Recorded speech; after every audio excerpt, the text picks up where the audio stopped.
Chapter 2704. Qi Yingmeng was only in her teens and was in her prime. Naturally, she slept soundly and slept until dawn. She didn't know if her mother was sleepwalking or not. Therefore, when Ning Shu asked, Qi Yingmeng couldn't answer. One insisted that she wasn't sleepwalking, while the other insisted that she was. What could she do? She was also in despair. Qi Yingmeng said, "I fell asleep. I don't know." Yu Binglan didn't want to fight to the death. She said to Ning Shu, "Sister, you should take more medicine. Take medicine if you're sick." Ning Shu nodded. "Yes, I have to find a Western doctor. Why didn't the medicine work?" "I remember that I ate it. And I wasn't sleepwalking at all." "Definitely not, because I didn't feel anything. I'm very confident that I wasn't sleepwalking." "Yingmeng, I wasn't sleepwalking, right?"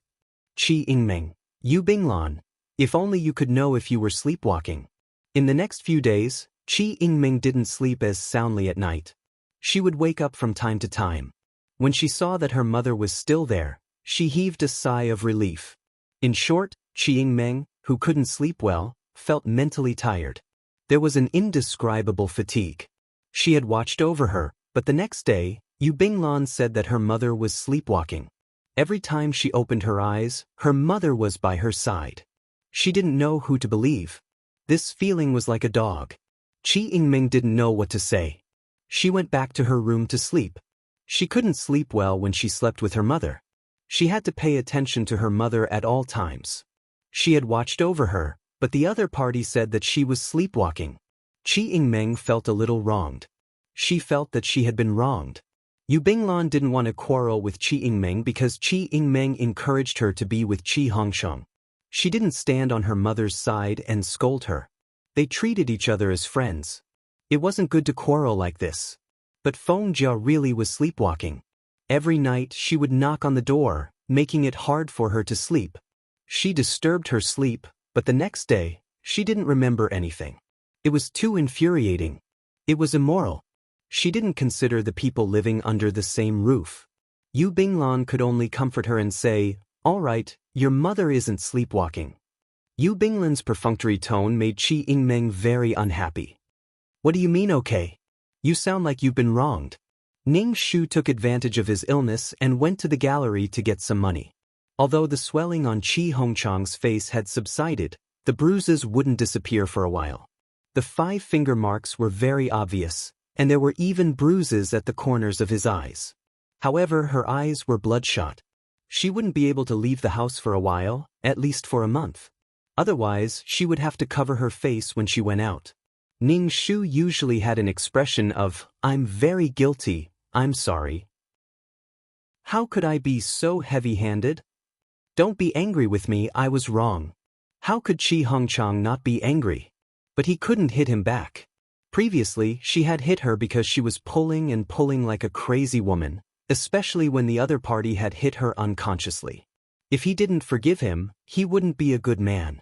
In the name of treating herself and Qi Hongchang, Ning Shu had taken a lot of money from the gallery in large and small amounts.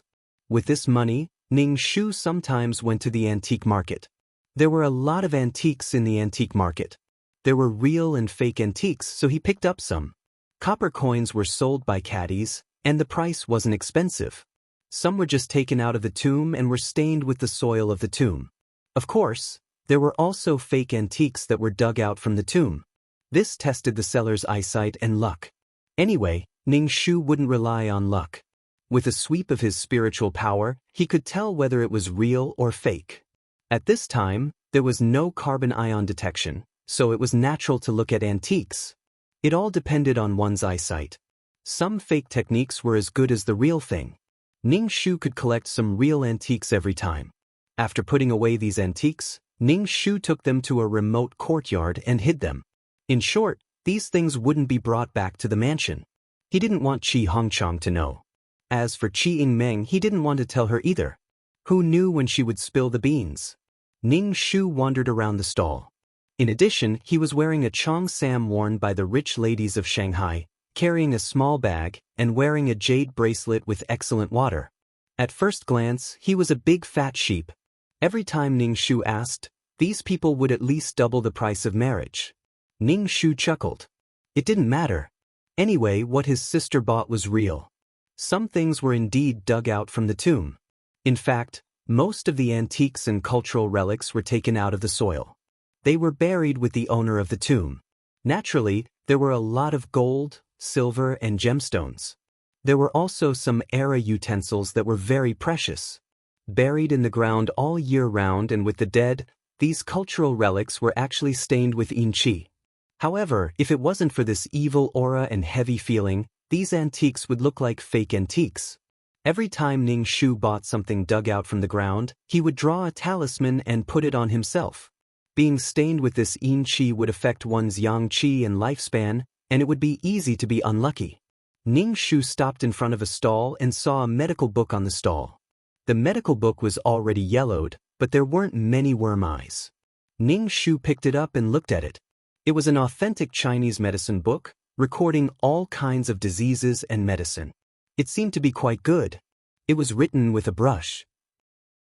The color of the ink was dark red, and it looked a bit like the color of coagulated blood. Ning Shu put the medical book to the tip of his nose and sniffed. Even though the blood had dried up, Ning Shu seemed to still smell blood. And there was a faint power protecting this medical book. It was probably this blood. Ning Shu asked the vendor, "How much is this book?" The vendor rubbed his hands and said boastfully, "Madam, this was dug out from a tomb in the northeast. Now the northeast is at war. You should know how difficult it is to get this thing to Shanghai." The peddler was on the verge of tears and snot. It was so difficult for him to speak. Ning Shu seemed to hear him say, "I have an 80-year-old mother and a 3-year-old child waiting to be fed. Just tell me how much it is." 500 yuan. Ning Shu threw the book on the stall and left.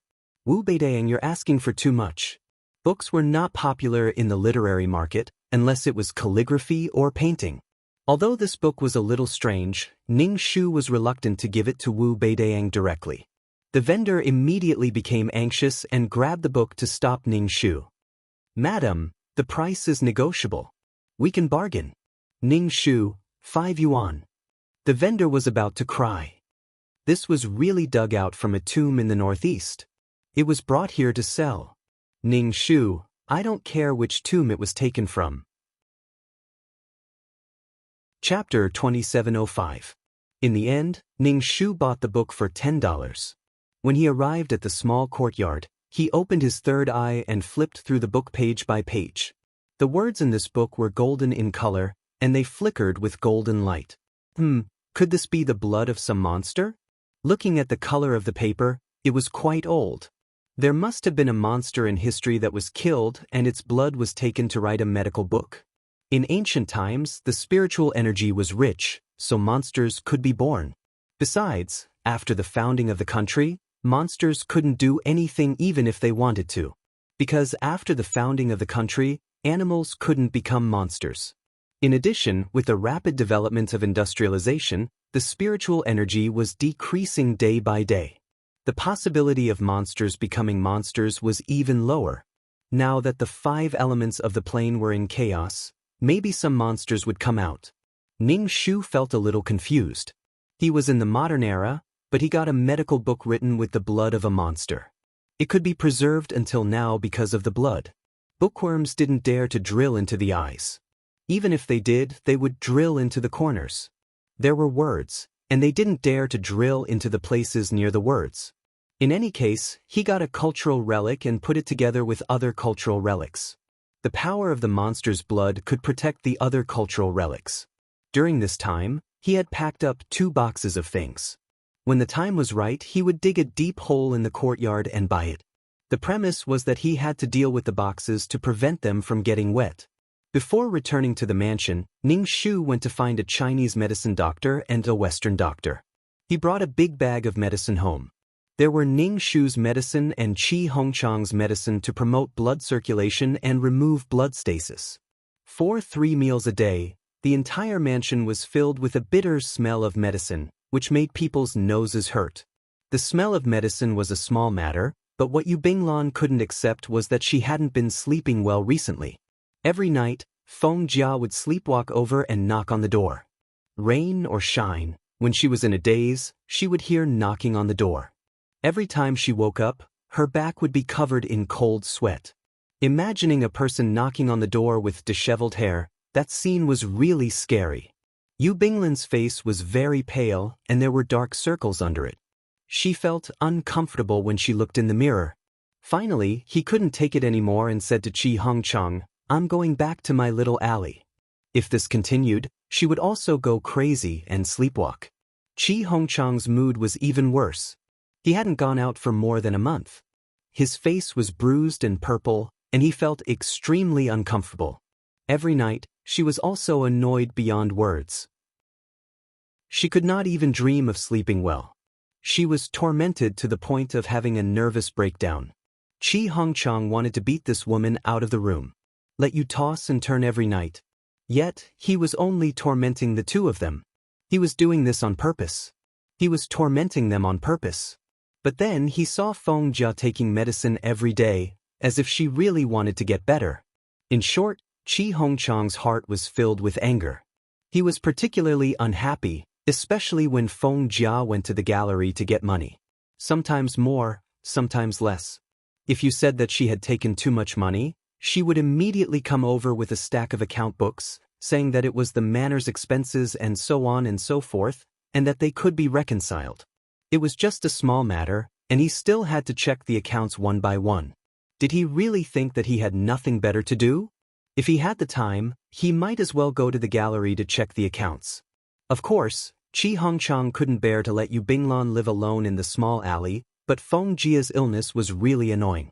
Therefore, when it was time for dinner, Chi Hongchang brought Yu Binglan and Ning Shu to eat at the same table for the first time. A family of 4. Ning Shu smiled and asked the servants to prepare more food. Chi Hongchang said, "Feng Jia, your illness." Ning Shu immediately said, "Don't worry, I'm taking medicine every day. I don't sleepwalk anymore. I'll be fine soon." Chi Hongchang, "She'll be fine soon. Was there a ghost knocking on their door every day? Your illness should be called recuperation. Why don't you go to the hospital for a checkup? Stay in the hospital for a period of time and let the doctor check on you." Chi Hongchang was doing this for Feng Jia's sake. It was also to let himself have some peace and quiet. Otherwise, Yu Binglan would have to move to the small alley. How could a small alley be better than a mansion? There were servants to serve her in a mansion. In a small alley, she had to cook by herself. It was not tiring at all. Then he would chase Feng Jia away. If she was sick, she would go to the doctor and stay in the hospital to take medicine. At this time, the hospital facilities were very simple and crude. It was definitely not as good as at home. However, ever since Feng Jia sleepwalked, she had not slept well. She really could not take it anymore. She had a pent-up anger in her heart that she could not vent. Ning Shu was stunned. He covered his face and said, "Hong, are you despising me? You want to chase me away? I already said that I'm already taking medicine. I don't sleepwalk anymore." "Dad, Mom is indeed taking medicine," Qi Yingmeng said to her father. If her mother was really chased away, she would be without a mother. Her mother was like this because she cared too much about her father. That was why she wanted to sleep with him every day and walk to Yu Binglan's room. Although she was going to the hospital, it was no different from chasing her away. Instead, it would make her mother even more irritable. She might even go crazy. Who wanted a crazy mother? Although she was friends with Yu Binglan, it did not mean that she would lose her mother. Yu Binglan stretched out her foot and touched Chi Hongchang's calf under the table. She really felt very tired. She could not sleep well and wanted to lose her temper. If it were not for her image, Yu Binglan really wanted to shout a few times to vent the depression in her heart. Yu Binglan said directly, "Sister, how about this? I'll live in the small alley with Hongchang and bring a little maid to take care of Hongchang." Ning Shu immediately said, "Isn't it good to stay at home? Why do you have to leave? If you leave, I won't be able to see Hongchang." Ning Shu stared straight at Chi Hongchang. He looked like an idiot. He looked a little crazy. "Don't go, okay?" Ning Shu said with a pleading face.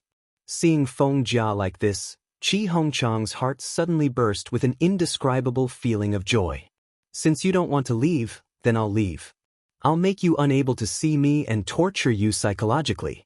After being slapped twice, he did not feel good. But now, he felt like he was taking revenge. Then Binglan and I will live in the alley. You stay at home and recuperate, okay? Chi Hongchang said directly. The two of them packed up quickly. They left with a little maid and an old aunt who cooked. Ning Shu, that's great. I'm the only one at home. There were many valuable things in this mansion. Before the invaders came, she would sell this mansion. Maybe she could get a lot of money. It was really comfortable to have no one to disgust her in front of her. Qi Yingmeng did not expect her father and Yu Binglan to leave so quickly. Chapter 2706. She looked like she was in a hurry, as if she was trying to get rid of something scary. Qi Yingmeng couldn't help but look at Ning Shu. Ning Shu immediately put on a disappointed expression. That pitiful look was as if she had been abandoned. Qi Yingmeng did not know how to comfort her. Mom, I'm going to school.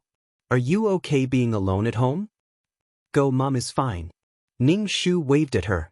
Hurry up and go to school. I have a lot of things to do. Ning Shu found a gray channel and bought some bullets and guns. Now that they were at war, these things were in high demand, so Ning Shu could not buy much. The main thing was that the price was really too expensive. Not only were guns and ammunition expensive, but even medicine was also very expensive, especially anti-inflammatory and fever medicine. Once a person was injured, the wound was very easy to get infected, and at this time, antibiotics were needed. These things were all priceless. Ning Shu could only get a few things. Qi Hongchang and Yu Binglan lived in a small alley, which was not far from the residence. Even if Feng Jia fell asleep at night, she would have to walk for more than an hour if she wanted to come over. Moreover, she would not sleepwalk for too long. Perhaps she would knock on the room they used to live in while sleepwalking. Yu Binglan finally heaved a sigh of relief. She could have a good night's sleep. She really could not stand ghosts knocking on the door every night. Not only that, but the next day, she would still look innocent and have no memory of it. Now, she was only knocking on the door. What Yu Binglan was really worried about was that one day, she would kill her while sleepwalking with a knife. After all, she had snatched her man. Moreover, from the doctor's words, Feng Jia's illness seemed to be caused by holding it in. If she could not hold it in and wanted to kill her, she would do it while sleepwalking. Yu Binglan did not want to die in Feng Jia's hands, nor did she want to die. How could she die in such a good time? Firstly, she could not sleep well. Secondly, she was worried that she would be killed by Feng Jia in a daze. Also, the days were getting more and more chaotic. Who knew when the invaders would come here? She definitely had to prepare to leave this place with Qi Hongchang. But it wasn't very convenient at home. Yu Binglan was used to this kind of wandering life. Ever since she divorced her ex-husband, she had been drifting all these years. Then she met Qi Hongchang. Only then did they settle down. The only bad thing was that Qi Hongchang had a shrewd wife. Although he didn't seem to be crazy normally, he ended up with some sleepwalking disorder, which made people restless. She wondered if Qi Hongchang was willing to go with her. After Yu Binglan and Qi Hongchang left, Ning Shu stopped acting up. Qi Yingmeng would occasionally visit her father after school and then come home to live with her mother. The food at home was not very good. It was mostly vegetables and rice mixed with coarse grains. When Qi Yingmeng ate it for the first time, she almost vomited. What was this? Why did the food at home suddenly become so bad? Ning Shu put on a compassionate expression and said, "Everything is expensive now. Because of the war, food is expensive now. Let's just eat. Plus, your mother has such a strange disease. It costs a lot of money to take medicine every day. It's my fault for making you suffer so much. It's also my fault for not living up to expectations." Qi Yingmeng had never suffered much since she was young. She always had money in her hands. Sometimes, she would go to a Western restaurant to eat with her classmates. At this time, Western food was even more expensive than modern food. Coarse grains were not as delicious as refined grains. Qi Yingmeng didn't eat very well. In addition, the dishes were not good. Qi Yingmeng suspected that her family had gone bankrupt. Qi Yingmeng, Mom, tell me honestly. Did something happen at home? Ning Shu was very confused. What happened? Nothing happened. Then why did she eat these? But seeing that Ning Shu was eating happily, she ate a little in front of Yu Binglan. She wasn't used to it. If we don't have money at home, why don't you ask Dad for money? Qi Yingmeng asked. Actually, I already took some money from the gallery. If I take more, your father will be unhappy. Qi Yingmeng wanted to stomp her feet. In the past, Qi Yingmeng didn't feel anything when it didn't concern her. But now, she couldn't even eat properly.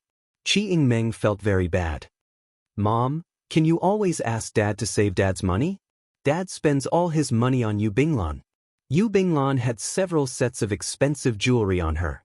They were all bought when they got married. Ning Shu curled his lips and felt that it was a little ironic. In this world, everything is expensive. It's better to use it sparingly. Otherwise, you won't even be able to eat in the future. Now that the country is at war, how can anyone calm down to grow food? Even if they grow food, it will be destroyed. The farmers will be completely ruined.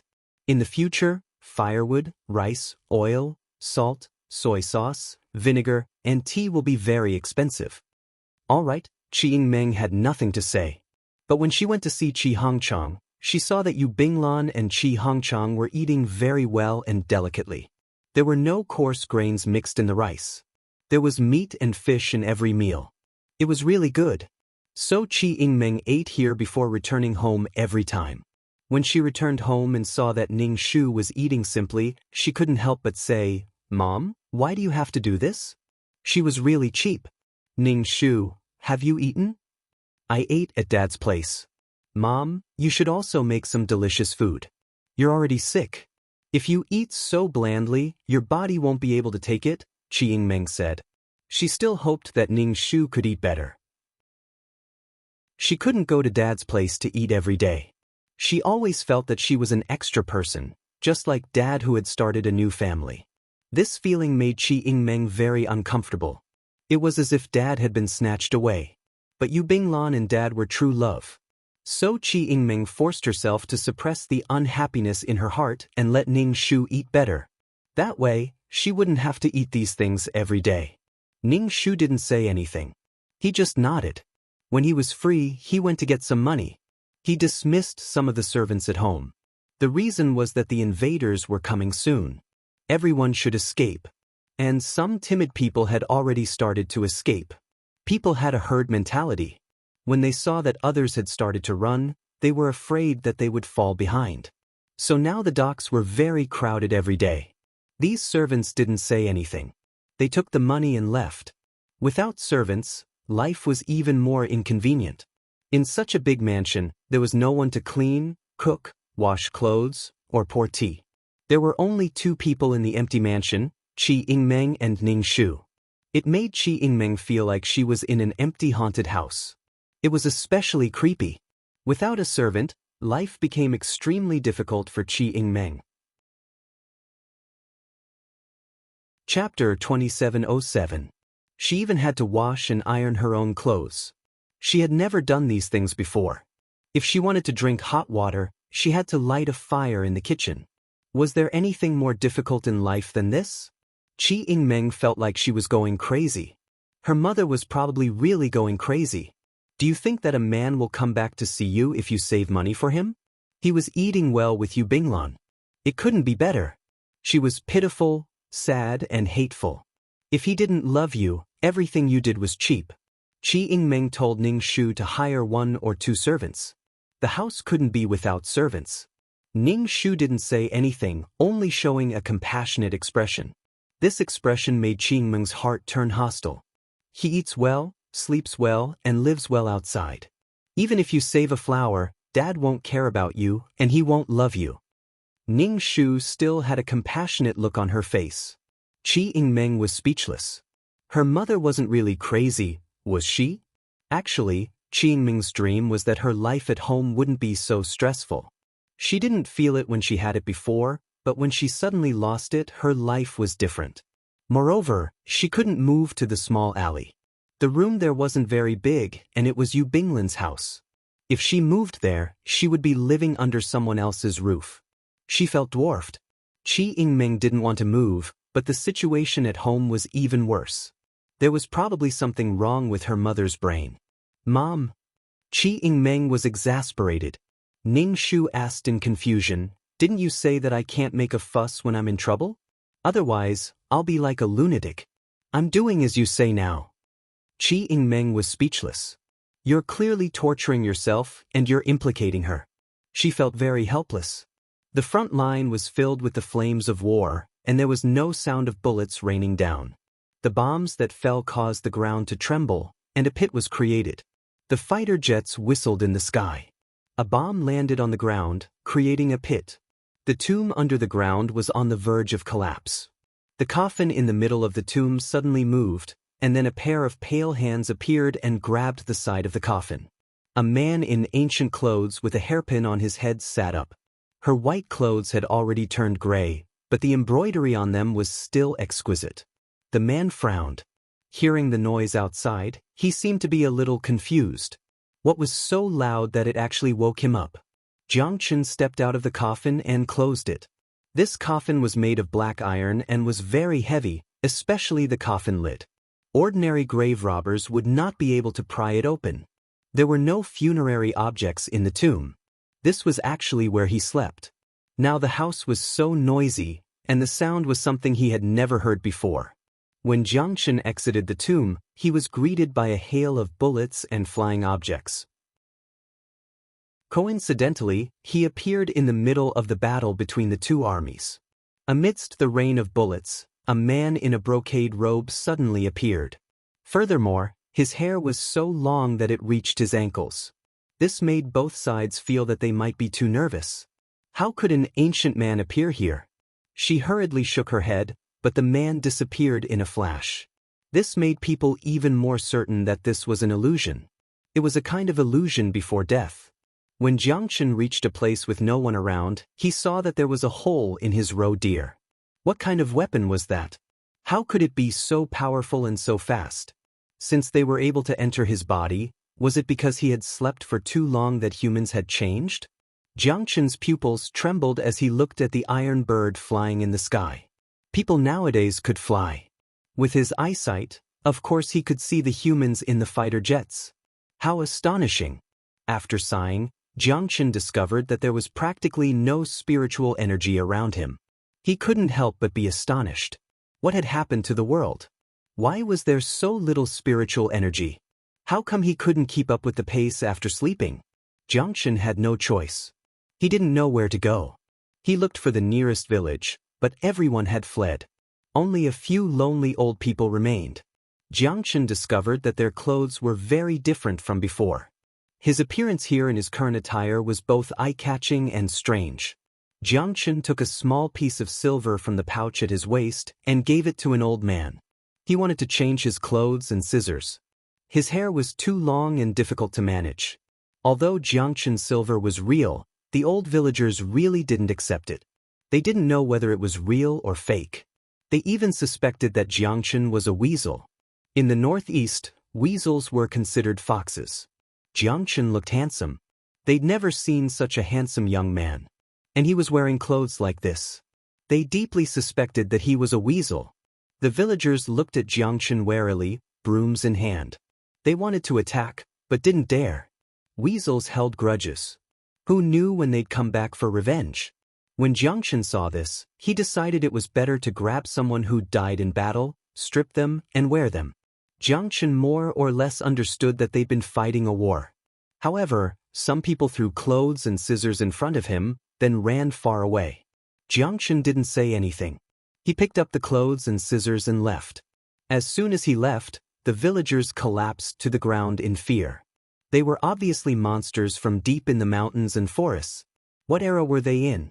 Why were they still wearing ancient clothes? Anyone who'd seen Jiang Chen hurriedly left. Even the old man who couldn't move started to run for his life. What's more, he didn't know if the front lines could hold on. They might reach here soon. Jiang Chen first cut his hair, but it was still long enough to tie it up. He changed into the rather rustic clothes given by the villagers. The clothes were dusty. Because it was a hot day, he hung his arms and legs out to dry. He tied them around his waist with a strip of cloth. It took Jiangchen a while to figure out what was going on. Why were people so careless these days? Their underpants were so short, and they wore them on the outside. No matter what, at least his current appearance wasn't out of line. Jiangchen realized that he'd come out at the wrong time. If it weren't for the voices, he would have gone back to sleep.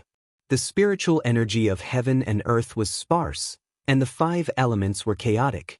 What was going on? Jiangchen wondered if he should dig a hole and go back to sleep. With the 5 elements reversed, coming out would only pollute his body. Although zombies were immortal, without spiritual energy or moonlight, they'd be better off sleeping. Where should he go next? Where should he dig a hole to sleep? Jiangchen wandered aimlessly, sensing his blood more and more. Zombies didn't have blood. It wasn't easy to cultivate into a human again. A drop of essence blood was very expensive. What had someone done with his blood? Jiangchen headed in the direction he'd sensed. Chapter 2709. What kind of demon are you? How many years have you been a demon? Are you from the countryside? Asked Ningshu. Ningshu looked like a demon boss. This person really did look familiar, but there were some things he'd temporarily forget. If he had to search through his head, it would be like searching for information. Of course, searching for keywords would be much faster. Jiangchen didn't want to say he was a zombie, so he said, "My name is Jiangchen." Jiangchen? Ningshu immediately thought of the zombie he'd encountered in the tomb. This world had developed quite quickly. He remembered that it was an ancient realm. Ningshu immediately patted him on the shoulder. I'm that. Damn, too much time had passed. Ningshu didn't even remember the name of the person who'd entrusted him. We traveled the Jianghu together, floating in the air to help the world. Am I that little girl? Do you remember? Asked Ningshu. Jiangchen's reaction was very calm. Oh. Ningshu had been excited to meet an old friend in a foreign land. Seeing such a cold reaction, Ningshu calmed down and said, Are you taking advantage of the chaos of the 5 elements to come out and cause trouble? When a country was about to fall, demons were bound to appear. Now that the order of the world was in chaos, Jiangchen, that old bastard, had come out to cause trouble. I was woken up. Why did you suddenly appear? Jiangchen hadn't seen her for so long, but now she'd suddenly appeared. You're the one taking advantage of the chaos of the 5 elements to come out and cause trouble. If you're an immortal soul that's attached to a human body, why did you have to die? Ningshu gasped and rubbed his nose. This kid was just like Xiao Qiao. When he saw her, he was neither yin nor yang. Ningshu asked, What are you doing here? There's something in there for me? Asked Jiangchen. Now that he saw her, the formation in the courtyard was easy to explain. Ningshu's first thought was that medical book. Zombies didn't have bones or blood, but now Jiangchen had blood. That's good for cultivation. Ningshu opened the door to the courtyard, went to his room, and took out a medical book. Jiangchen took it and examined it. It was his blood. He'd used it to write a medical book, so it wasn't a disgrace to his blood. Books were not easy to preserve, so it was good to have his blood. Just this one? Forget it, it doesn't matter. Those people probably aren't here anymore. He didn't know if the family had passed it down. Back then, he had buried someone he thought was dead. After sleeping for a while, he was really bored and left the tomb. At that time, he was more compassionate. He adopted a few children and taught them some things. At the very least, these children would be able to survive if they followed him into the Jianghu. He did not disappoint and became a member of the apricot forest. However, the more people there were, the more scheming they became.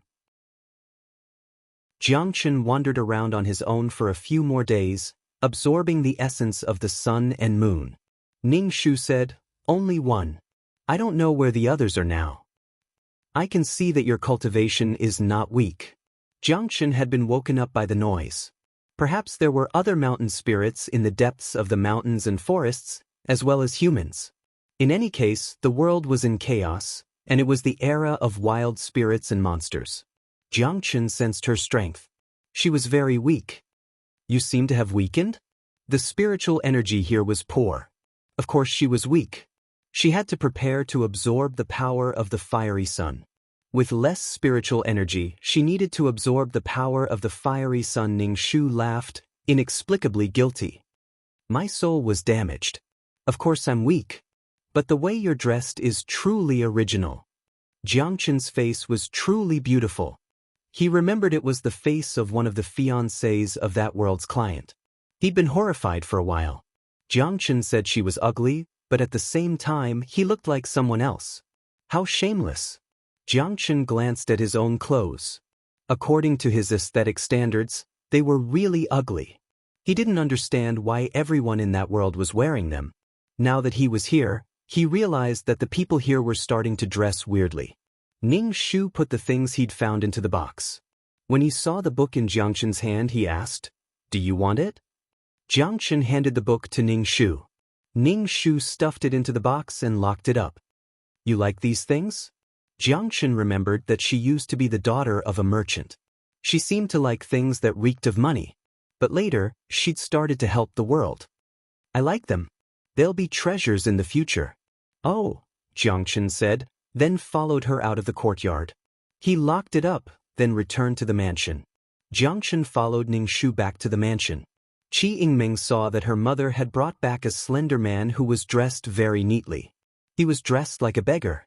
It was a terrible sight. Was her mother learning from her father? She'd also brought back a man. "Mother." Qi Yingming's expression changed. She couldn't help but worry. "He fled to the sea. Didn't you say there was no one to take care of him at home? So I brought him back.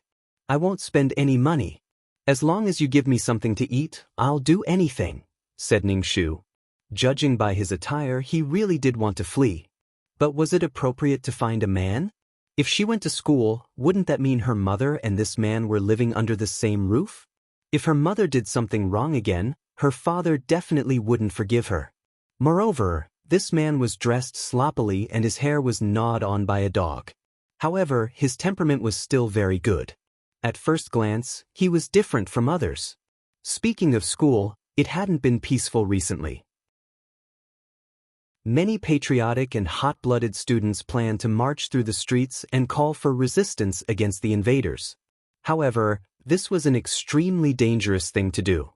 During the process of calling for a boycott, unexpected dangers would occur. For the sake of society's stability, they definitely had to step in and suppress them. Now, her mother and father had caused such a ruckus. They were even separated. They each had their own men and women. Qi Yingming's head was about to explode. Qi Yingming asked Jiangchen unkindly, "What can you do?" Jiangchen was quite puzzled. Her soul had possessed someone else's body, and she'd even had a child with him. She really knew how to play. Jiangchen had experienced a lot. He felt that souls like her, who were neither alive nor dead, were lusting after the pleasures of the mortal world. Her body wasn't good, so she left. The body died. When Jiangchen didn't respond, Qi Yingming became even more unfriendly. "What can you do?" It was inconvenient to find a man. When she thought about having a man wash their clothes, Qi Yingming's face reddened. "I don't know how to do laundry or cook. Cleaning is tiring." "Then what do we need you to do? Eat white rice?" He didn't know how to do anything. Was she going to let the mansion raise him for nothing? The more Qi Yingming looked at him, the more she felt that her mother had gone crazy. She'd found a man like this. "Then I'll go make dinner now. I'm hungry." Qi Yingming sat on the sofa, acting like a rich young miss. Jiangchen looked at Ning Shu. Ning Shu shrugged. "Our daughters have the final say in family matters. You really don't know how to cook? /BK. Chapter 27:10. Jiangchen didn't eat, so washing clothes, cooking, cleaning, and so on were really unbearable. "Wait, you should wash yourself." Qi Yingming saw that he was so dirty. Was the food he made even edible? "That's true. Wash yourself. We don't have any clothes, but we have Hongchang's clothes." "Put them on," Ning Shu said. His appearance was as shabby as it could get. Ning Shu handed a set of mountain clothes to Jiangchen. Qi Yingming was dumbfounded. She looked at Ning Shu in disbelief. "Mom, you gave him Dad's clothes." Since she was a servant, why did she have to wear her master's clothes? "We don't have any clothes, so I'll let him wear them for now. Why are you making such a fuss?" Ning Shu asked. Qi Yingmeng had such a big reaction when she brought a man home, but she was so supportive of Qi Hongchang and Yu Binglan. Ning Shu really didn't understand Qi Yingmeng sometimes. Did she think that everything her father did was right? As a mother, she should bear hardships without complaint. Only your father is allowed to meet true love. Am I not allowed to meet my true love? Ning Shu wanted to see Qi Yingmeng's reaction. She had different standards for her parents. Qi Yingmeng froze, then said, Mom, although this is a new way of thinking, I also know that when a woman makes a mistake, it's different from when a man makes a mistake. Especially when it came to rich families, warlords, and concubines. That was the national situation. Ning Shu grunted. Men could be promiscuous, but women should keep their chastity. Didn't you always say that your father doesn't love me? That I was too stubborn? Now that I'm not stubborn, why are you saying that I'm wrong? Daughter, tell me, what should I do? Qi Yingmeng wasn't a 3-year-old child. Of course she knew that her mother was blurring the point, but she had no way to refute. When you marry Dad, you can get a divorce.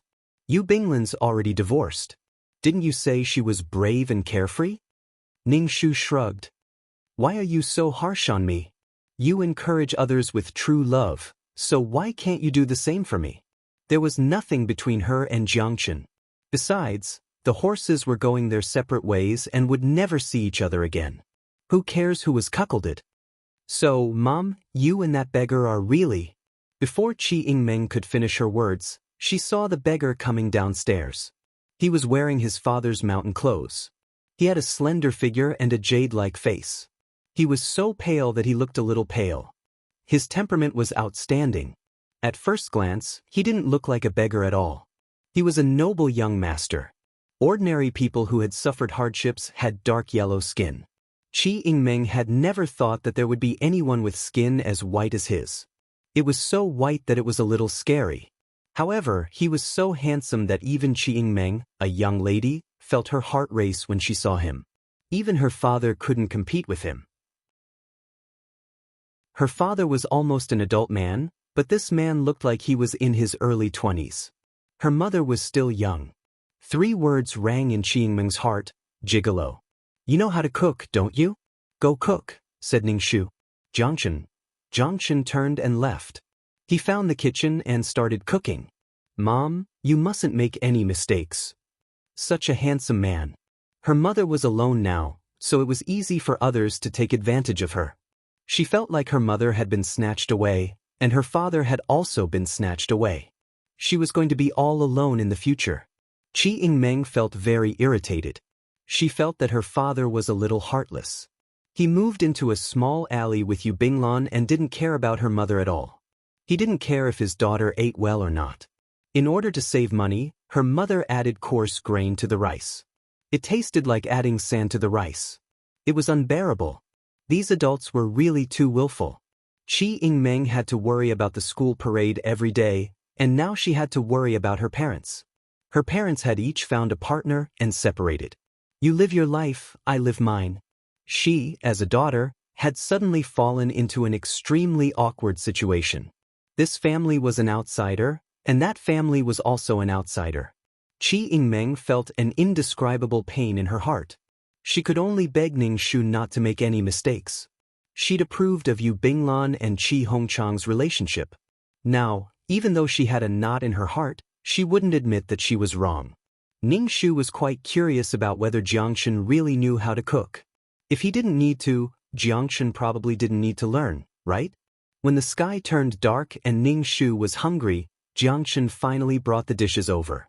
The dishes were really well made. A flower was carved out of each radish, and the steamed fish was especially beautiful. 3 words: fastidious. Ning Shu, on the other hand, was quite surprised that a zombie could cook. Jiangchen, after a long time, you'll naturally learn. His body was undying and indestructible. He had too much time to squander. Qi Yingmeng looked at the dishes on the table and felt extremely stifled. This man was so good at pleasing people.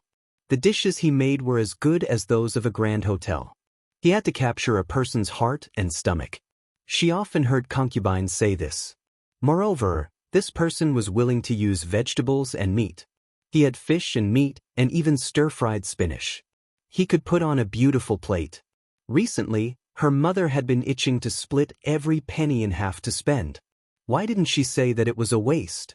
Why didn't she say that the rice, flour, and meat were expensive? Qi Yingmeng couldn't put her heart into words. Ning Shu picked up the steamed mandarin fish. Oh, it tastes pretty good. It was very fresh. Hurry up and eat. We haven't eaten much recently. Let's have a good meal, Ning Shu said to Qi Yingmeng.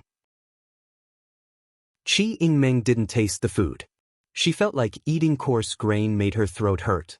She felt stifled as she ate the pretty boy's food. You'll live in the future. The mansion is big, so you can pick a room. There's a study with books in it. You can read as much as you can. Qi Yingmeng almost threw her chopsticks. How could her mother be so tolerant of this person? He could pick a room to live in. Oh, Jiangxin said, then didn't say anything else. He pulled out a chair and sat down. He was so relaxed and elegant, it was as if he were in his own home. Even if Qi Yingmeng went against her conscience, she couldn't say that her father was good-looking. Qi Yingmeng was very irritable. Her mother wasn't making trouble anymore, but the things she did were still worrying. Qi Yingmeng didn't sleep well that night. She often sneaked into Ning Shu's room to see how many people were sleeping in the room. Her mother was too bold. She caught a man and brought him back. There were 2 women at home, but she didn't know how to avoid arousing suspicion. Her mother was crazy. The next day, Qi Yingmeng came to the small alley with dark circles under her eyes. She told Qi Hongchang not to live here anymore. A man had come to the house and was living under the same roof as her mother. When Qi Hongchang heard this, he almost jumped up. Feng Jia had taken a lot of money from the gallery. Could it be that she had used it all to raise a wild man? How could she spend so much money on medicine every day? /BK Chapter 27:11. If they left, wouldn't that be giving that adulterous couple a chance to cheat? Qi Hongchang could allow himself to meet a white moonlight or a cinnabar mole, but he absolutely wouldn't allow himself to be cheated on. Even if it was Yu Binglan. She was his woman and couldn't have anything to do with other men. She'd make him a cuckold and lose face. Bringing Yu Binglan to live in a small alley was creating an opportunity for someone else. Qi Hongchang wanted to vomit. He hurriedly told Yu Binglan to pack up and return to the mansion. He had to go back and catch them in the act. Yu Binglan was stunned. To be honest, she didn't want to go back to the mansion at all. Here, she and Qi Hongchang were husband and wife. If they returned to the mansion, she would be a concubine. The entanglement of 3 people was annoying. Moreover, with Feng Jia's personality and how much she loved Qi Hongchang, how could she have anything to do with other men? Was there some kind of misunderstanding? Or was it that Qi Hongchang didn't know how to go back? Was this a self-directed play? But when she saw Qi Hongchang's furious expression, Yu Binglan felt that this play was really stupid. Men could tolerate anything but being made a cuckold. Wasn't this the same as shooting yourself in the foot? Yu Binglan wanted to go back. After all, it was quite fun to see someone courting disaster. Also, if Qi Hongchang and Feng Jia really were done for, then she would no longer be a concubine. How could a concubine sound better than a wife? Qi Hongchang brought Yu Binglan, Qi Yingmeng, and 2 servants straight to the mansion. He saw a man who looked like he was wearing his clothes sweeping the floor with a broom. The mountain outfit wasn't good, but below it was a man's cheaphouse skirt. He looked like a noble son cleaning. It was indescribably pleasing to the eye. But Qi Hongchang's heart burned with lust. He quickly walked over to Jiangxin. Yu Binglan was stunned. There really was a man. The man's back wasn't bad, but she didn't know what he looked like. Feng Jia had probably gone crazy thinking about this man. She casually brought him home. Qi Hongchang reached out to grab him by the shoulder, but he was repelled by a force. Qi Hongchang plopped to the ground. His tailbone hurt so much he felt like it was about to break. Qi Hongchang yelped and couldn't get up. Yu Binglan and Qi Yingmeng hurriedly helped him up. Why did you hit me? Qi Yingmeng had long been annoyed by this person. He used his pretty face to deceive her mother. I didn't do anything, said Jiangxin, turning around. Yu Binglan was stunned. The man in front of her was really good-looking. His nose was like a hanging gall, his thin lips were pursed, and the ends of his eyes were slightly raised. He was a noble young master from ancient times to the Republic of China. There was an indescribable elegance and confidence. This kind of man, everyone loved beauty. Yu Binglan felt her heart beating faster and faster in her chest, especially since her skin was so good. With such a pair, Qi Hongchang really couldn't do anything. Qi Hongchang was old, and this man was in his early 20s. He was wearing dark clothes, but his skin was snow-white and flawless. His eyes were as black as ink. Yu Binglan only felt that the surrounding environment was blurring, and only this one person was becoming more and more obvious. Her ears were filled with the sound of her heartbeat. "Ah, you're back. Please come in."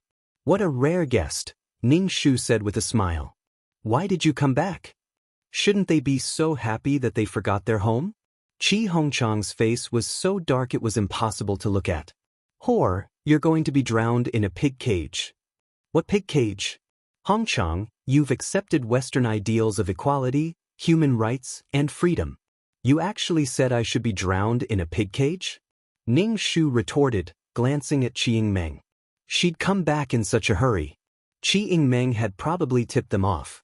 Sometimes, Ning Shu really couldn't figure out what Qi Yingmeng was thinking. Why did she take her mother for granted? It was because she was used to her mother's sacrifice, so no matter what happened, she was used to having her mother compromise. If you want to compromise, do it yourself. Don't drag others to fulfill your wishes. Qi Yingmeng's heart clenched when Ning Shu's cold gaze swept over her. Her mother used to throw tantrums at her and call her an ungrateful wretch, but this gaze made her feel terrible. Her mother didn't want her daughter for another man. In the future, she wouldn't be human on either side. It wasn't that Qi Yingmeng didn't regret what happened back then, but what was done couldn't be undone. Now, the only thing she could do was prevent this family from falling apart. "Who is he?" Qi Hongchang's tailbone hurt terribly. He'd been hit by that adulterer. Could it be that sleepwalking was all an act? That she'd tossed him and Yu Binglan away, then sent the servants away? These two had been lovey-dovey all day. Fuck, everything was so logical. Who gave her the guts to coax his money and support a pretty boy? Who gave her the courage? Who gave her the courage? Qi Hongchang's face flushed red. His blood pressure soared as he huffed and puffed. He looked at Ning Shu as if he were an enemy.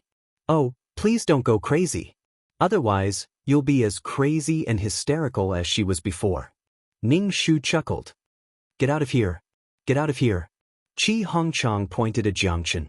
Jiangchen's expression was indifferent, without the slightest hint of emotion. He looked at Qi Hongchang so calmly that Qi Hongchang was terrified. But even more anger welled up in his heart. Fuck, this shameless thing still dared to look at him like that.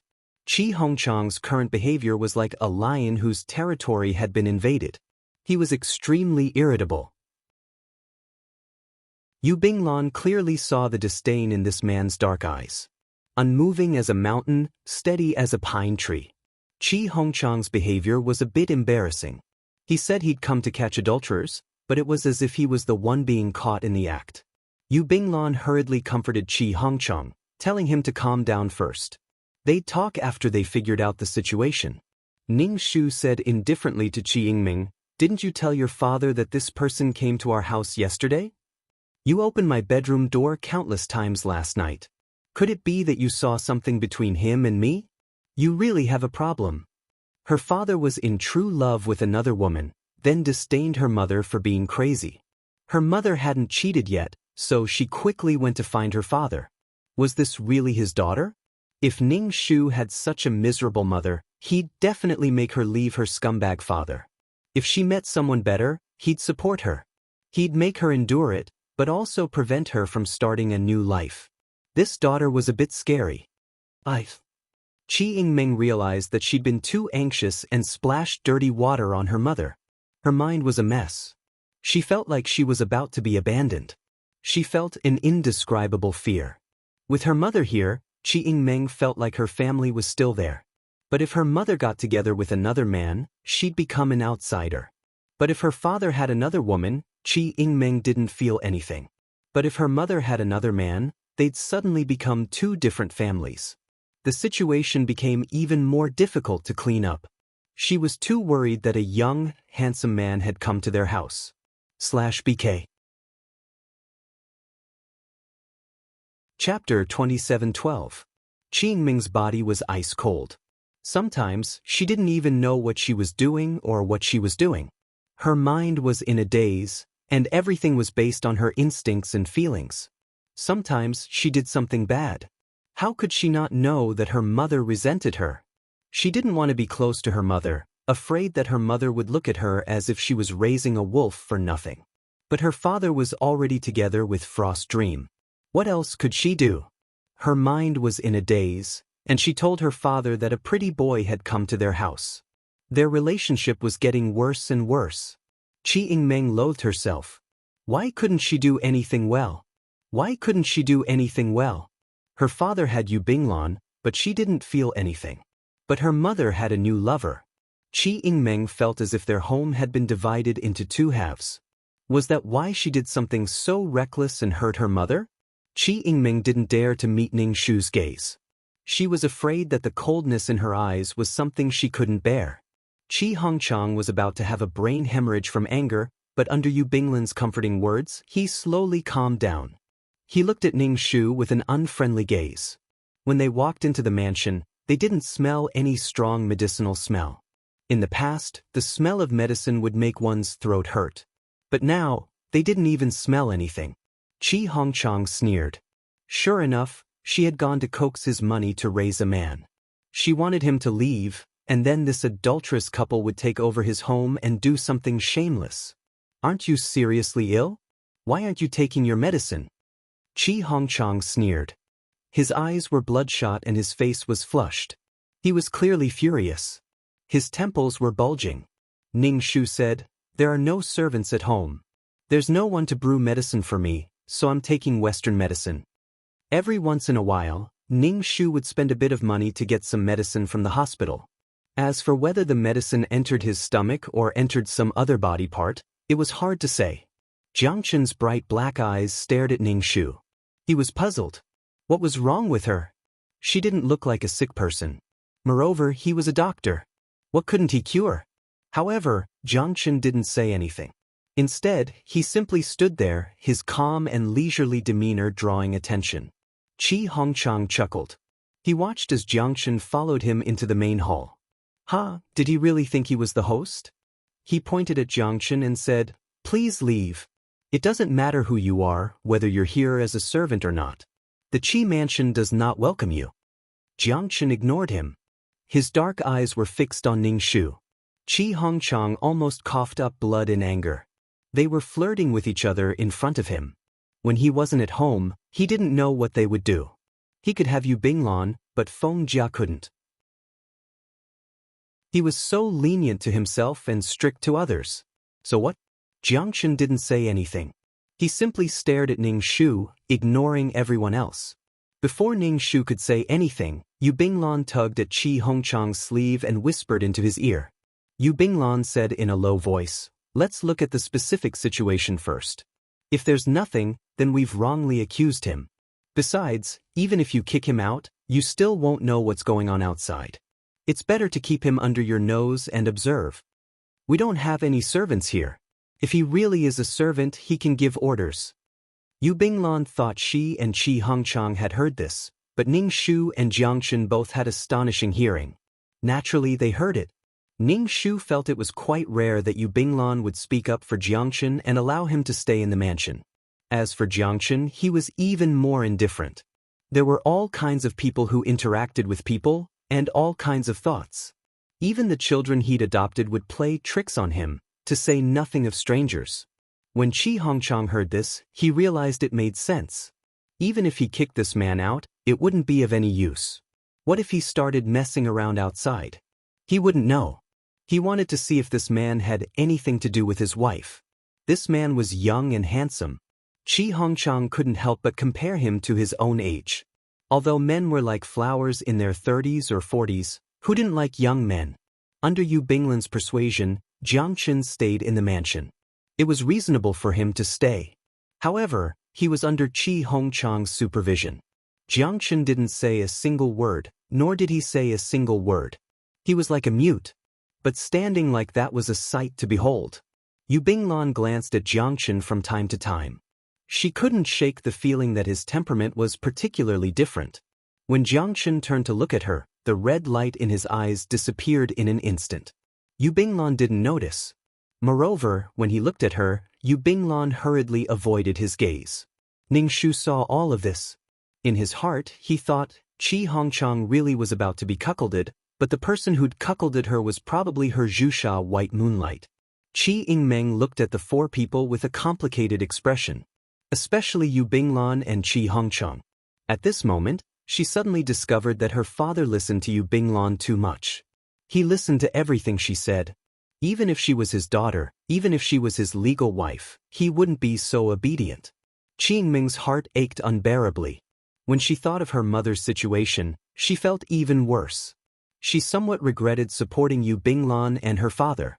Because her father cared about Yu Binglan more than he cared about her, his only daughter. Who knew if Yu Binglan and her father wouldn't have children in the future? If they had children, her father would definitely love Yu Binglan's child even more. When that happened, would her father still care about her? Previously, Qi Yingmeng had been able to stand on the side of fairness and coldly observe the situation because she didn't think it had much to do with her interests. But now, she discovered that she might be like her mother, an existence that would be abandoned.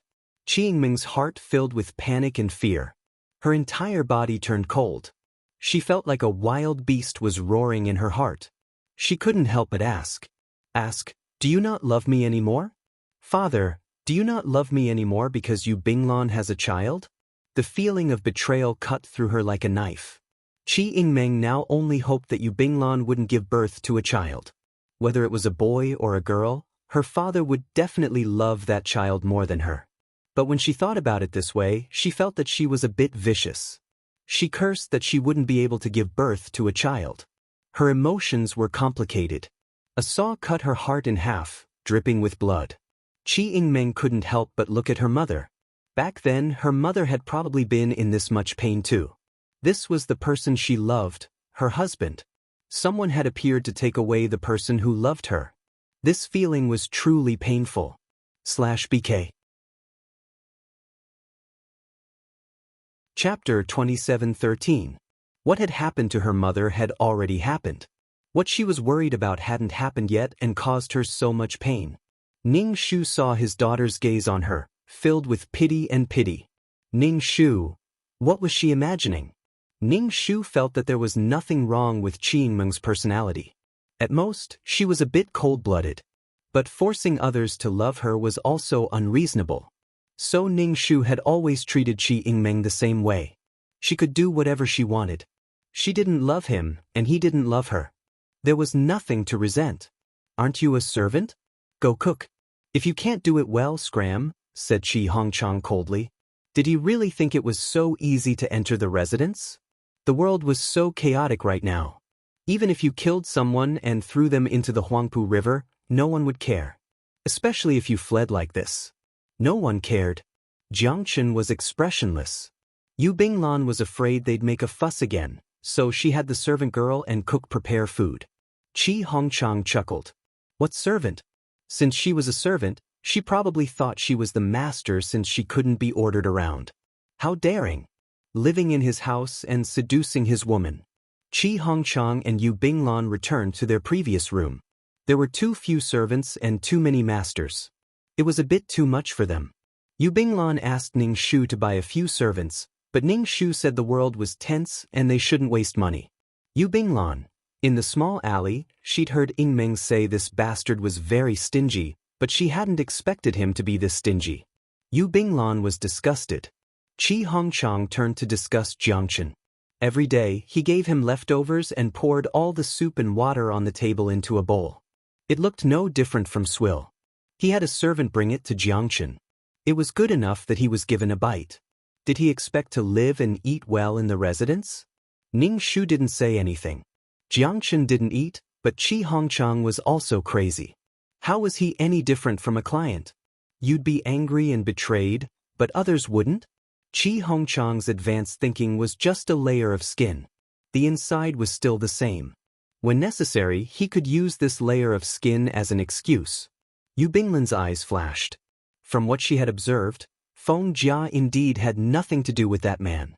At least it didn't matter to his body. He didn't look like a refugee. Instead, he looked more like a noble young master who had encountered some trouble. Moreover, Chi Hongchang would secretly block Feng Jia's door every night. Observe the situation in the room. Feng Jia was still sleepwalking. Occasionally, she would use too much strength to knock on the door and kick it. It could wake up everyone in the mansion. It was Qi Yingmeng who was woken up every night. After a long time, she naturally became dispirited. However, Chi Hongchang was very calm. He seemed to be very clear about his wife's plan. He knew that his wife would use this method to drive him away. Naturally, he wouldn't continue to be a manager. Therefore, no matter how much the other party sleepwalked or made a fuss, Chi Hongchang would not leave this time. He had to get hold of something that could be used against them. Once Chi Hongchang was convinced that someone was pretending to be sleepwalking, he felt his face hurt. He felt that his wife had hit him for another man. It hurt so much. No matter what, he had to take revenge. Seeing Chi Hongchang give that servant slop water every meal, Yu Binglan frowned. She felt that Chi Hongchang was really petty sometimes. How could she put it? It was degrading. It made him seem childish and speechless. However, Yu Binglan had never seen Feng Jia deliver food to him. The two of them spoke openly and didn't care about Chi Hongchang at all. Sometimes, in order to provoke Feng Jia, she purposely acted very close to Chi Hongchang. Feng Jia didn't have any excessive reactions. Normally, she didn't seem to love Chi Hongchang at all. This made Yu Binglan feel very bored. No one plowed the lean fields, but there were people fighting over the plowed fields. Perhaps Feng Jia's new body was no longer with Chi Hongchang? Suddenly, she felt like she had picked up trash that someone didn't want. People were so contradictory. After eating, Yu Binglan secretly prepared some food from the kitchen. There were meat and vegetables. She sneakily sent it to Jiangchen's door. At the door, there was still the leftover soup and dishes that Chi Hongchang had people bring over. It was a mess, like the slop used to feed pigs. Yu Binglan knocked on Jiangchen's door. She was a bit nervous as she carried the food. Chi Hongchang believed this man was a runaway, but his aura told Yu Binglan that even though he'd fallen on hard times, he used to be an awesome existence. Ning Shu scanned Chi Hongchang with his psychic power. He said to Chi Hongchang, "Your white moonlight is now delivering food to another man." Jiangchen naturally felt Ning Shu's psychic power scan. With this cheating device, she knew exactly what was going on with her family. What Jiangchen didn't understand was she treating boredom as fun? Her man had been stolen, so why was she still here? Was she trying to pick up where they left off?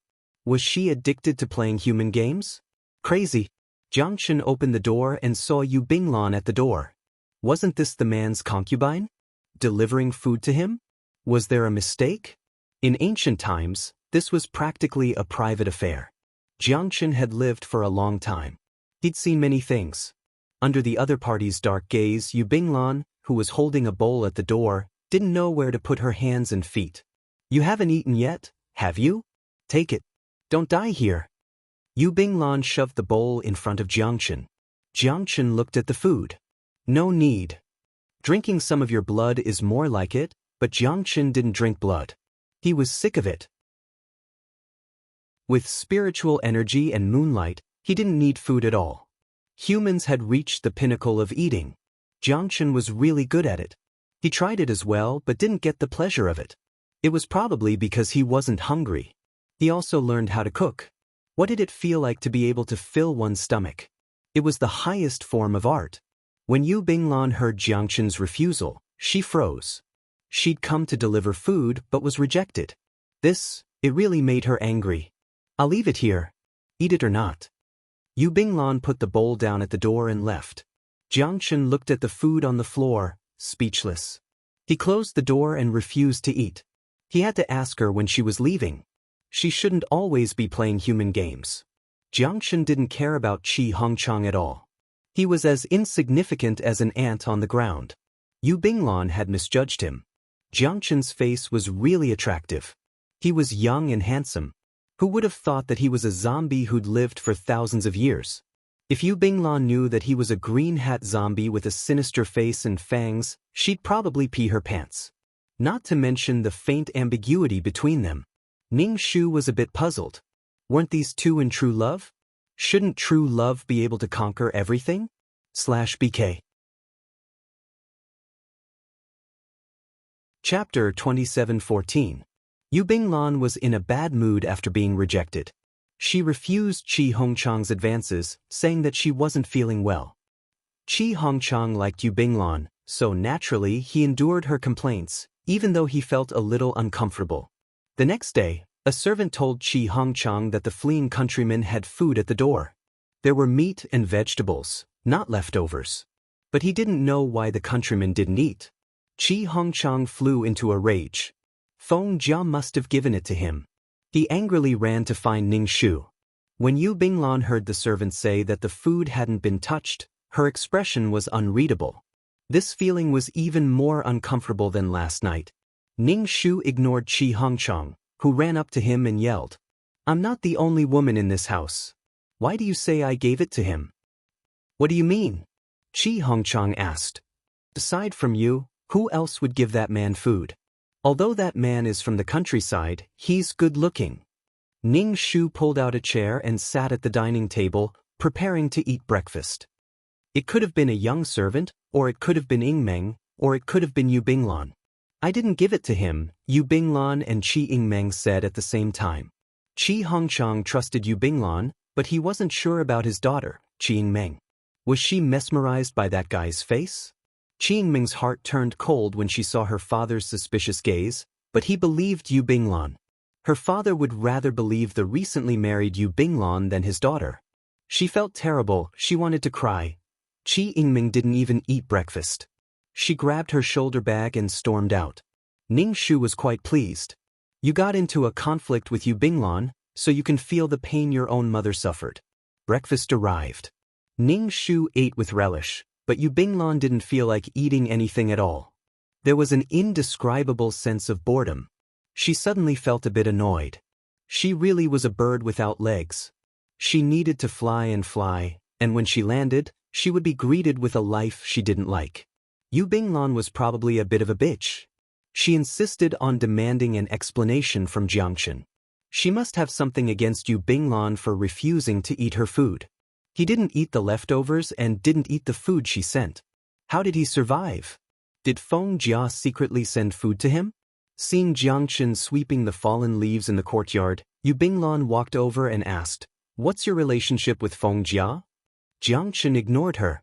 He'd seen too many Taoists in his life. She was his disciple, yet there were still people who blamed him for being unfair. She was not talented enough, yet she still blamed him for teaching her differently. Jiang Chen was completely impervious to this bastard's arrogance. His heart didn't waver in the slightest. Yu Binglan was speechless. He was probably an idiot, but his temperament didn't seem like one. Why did he ignore her? She was speechless. Yu Binglan snatched the broom from him. "I'm talking to you." The broom in Jiang Chen's hand didn't budge, and Yu Binglan couldn't snatch it away from him. She grew even more determined to snatch the broom from him. Ning Shu leaned against the door, watching the farce unfold. Why did Yu Binglan get so close to Jiang Chen for no reason? Wasn't she afraid that he'd scare her to tears by baring his fangs? Jiang Chen glanced at Ning Shu, who was watching the show with an enigmatic smile. He was speechless. He really didn't understand why she was playing such senseless games. Could it be that she couldn't take care of these people? What was she doing? Although Jiang Chen was immortal, he still felt like this was a waste of time. It was completely pointless. The more Jiang Chen refused to let go, the more Yu Binglan tried to snatch the broom from him. As soon as Jiang Chen loosened his grip, Yu Binglan continued to exert force. The result was obvious. She fell to the ground, her feet in the air, and her body rolled in a circle. Yu Binglan was quite flexible, but when her chin hit the ground, she also knocked her tongue. The pain was so intense that she fainted. When Qi Hongchang came out, he saw Yu Binglan lying on the ground, blood flowing from the corner of her mouth. He was so frightened that he hurriedly picked her up. He didn't even have time to scold Jiangchen. Ning Shu had a servant call a doctor, then followed him downstairs. Jiangchen followed behind Ning Shu. "When are you leaving?" "If you're not, I'm leaving." "Don't be in such a hurry," said Ning Shu. Qi Hongchang. Who gave him the courage to elope with his wife? He hit his white moonlight, and now he wanted to elope with his wife? Qi Hongchang wanted to fight him to the death. But right now, Yu Binglan was more important. She'd bitten her tongue and was bleeding nonstop. Yu Binglan choked on the blood and coughed until she woke up. However, her chin hurt so much that she couldn't move her neck. Yu Binglan looked at Qi Hongchang with teary eyes, then at Jiangchen with hatred. Ning Shu, on the other hand, felt more resentment than hatred. Jiangchen didn't even bat an eyelid at her gaze. The doctor quickly arrived and prescribed some medicine. Since she'd twisted her neck, she naturally had to be supported with tools. There was no cast or anything like that. Instead, they used a wooden stick to hold her head in place. Yu Binglan was going to suffer. If she'd been attacked by a slightly more violent demon, Yu Binglan probably would have died long ago. Ning Shu pretended to comfort her. "Rest more. You'll be fine after a while. Even if you wanted to help clean up, you didn't have to fight over it. Aren't you just making yourself suffer?" Yu Binglan's tongue was swollen, and her neck couldn't move. When she heard Ning Shu's mockery, she couldn't refute him. She could only look at Qi Hongchang. Qi Hongchang glared at Jiangchen. His gaze was as if he wanted to skin him alive. Jiangchen turned and left, ignoring Qi Hongchang. Qi Hongchang almost exploded. He'd never seen someone so arrogant. Ning Shu left as well. He said to Qi Hongchang, "You have to take good care of her." Qi Hongchang. There was nothing he could do about it. Now that Yu Binglan was in trouble, Qi Hongchang's heart ached. All he could do was take good care of her. Ning Shu went downstairs. Someone from the patrol office had come to the residence. He said his daughter had skipped class and went out on a parade. She'd been arrested by the patrol office. If there was nothing to do, they'd take her away. Of course, if they wanted to take her away, they had to pay a price. Ning Shu grunted. Qi Hongchang hadn't come downstairs. He probably didn't know Qi Yingmeng had been arrested. The world was in chaos, so law enforcement was definitely very rough. Qi Yingmeng must have suffered. Then stay in there for a few more days. In any case, your mother is a poor ghost. Your father has the final say on money. Without money, we definitely can't get you out. After learning his daughter had been arrested, Ning Shu was relatively calm. He couldn't be bothered to tell Qi Hongchang. Qi Hongchang was now wholeheartedly devoted to Yu Binglan. So, Qi Yingmeng had to suffer for a few more days. /BK Chapter 27:15. But these days, Ning Shu kept asking Qi Hongchang for money. As for what he was going to do with it, Ning Shu didn't say. He was just trying to save his daughter's face. But Qi Hongchang only had one word: scram. She was keeping a pretty boy at home, and now she wanted his money for him? She relied on him to raise her, and now she wants to use his money to keep a pretty boy? Dream on. Qi Hongchang didn't give her a single cent. He was going to settle the score after Yu Binglan recovered. Qi Hongchang looked at Ning Shu with killing intent. Ning Shu didn't care. After all, she wasn't the one suffering. She didn't feel bad at all. After 5 or 6 days, Ning Shu finally prepared to bring Qi Yingmeng home. Qi Yingmeng had never suffered before, so she was probably scared out of her wits. Especially since she hadn't heard from her family for several days. She was probably terrified. "Where are you going?" Qi Hongchang gloomily looked at Ning Shu, then at Jiangchen. "You're not allowed to leave." When the two of them left together, Qi Hongchang suspected they were going to elope. Ning Shu said to Jiangchen, "You're home." Jiangchen nodded. Qi Hongchang's expression darkened. He wanted nothing more than to tear him apart. How could this person's skin be so thick? How could he have the nerve to stay here? Qi Hongchang wanted to beat him up, but then he thought about the time he sat on the ground and almost broke his tailbone. Qi Hongchang was already thinking about how to kill him. He'd just shoot him. Ning Shu went to the police station and said he wanted to bail Qi Yingmeng out. The fine was quite expensive, 2,000 yuan. An ordinary family wouldn't be able to afford that. Ning Shu paid the money, and the police brought Qi Yingming out. Qi Yingming's face was pale and she looked terrified. Her clothes were wrinkled and she smelled of sweat. Her hair hadn't been tidied up in days and was a bit messy. When she saw Ning Shu, tears streamed down her face. "Mommy!" Qi Yingming threw herself into Ning Shu's arms. "Why did you only get here now? Where's Daddy?" Qi Yingming was really scared out of her wits. She was parading the streets but was caught. The other people who were caught went out one after another. Every time one of them left, she panicked. Every moment, she hoped that her family would come quickly. The food here was so unpalatable that it made Qi Yingming doubt her life. She thought that it would be unpalatable if it was mixed with coarse grains. The food here was simple and unpalatable. Every day, there were policemen walking in front of her with sticks and talking loudly, which made Qi Yingming especially scared. As the number of classmates around her decreased, Qi Yingming suspected that she would stay here forever. Inevitably, a bit of hatred grew in her heart. "Why are you only here now?" Every day felt like a year. Ning Shu didn't know how to explain everything in a few words. On the way back, he explained the basic situation. "I told him about Yu Binglan's injury and that your father wanted to take care of Yu Binglan." Speaking of which, Qi Hongchang really did not realize that Yu Binglan had not returned for a few days. When she lived in the small alley, she was used to Qi Yingming appearing and disappearing from time to time. Ning Shu also said that he wanted money from Qi Hongchang. "Your father thought that I wanted money to elope, so he didn't give me money. It would take a while for me to raise that much money. After I raised enough money, I came here in a hurry. I'm already doing my best, but you're still being weird." Qi Yingming's face trembled, and her face became even paler. There was no color at all. Her lips moved, but she was stunned and did not say a word. Her father wanted to take care of Yu Binglan, so he didn't care about her, who was detained in the patrol room. Ning Shu sighed and said, "Don't do such a dangerous thing in the future. If there's a next time, I don't know if I can raise enough money. Your father is on guard against me now. He thinks that I have something to do with the man who escaped. Now, he won't give me a single cent. If you want money in the future, you'll probably have to ask Yu Binglan for it." Qi Yingming's face turned green and white. She was completely speechless.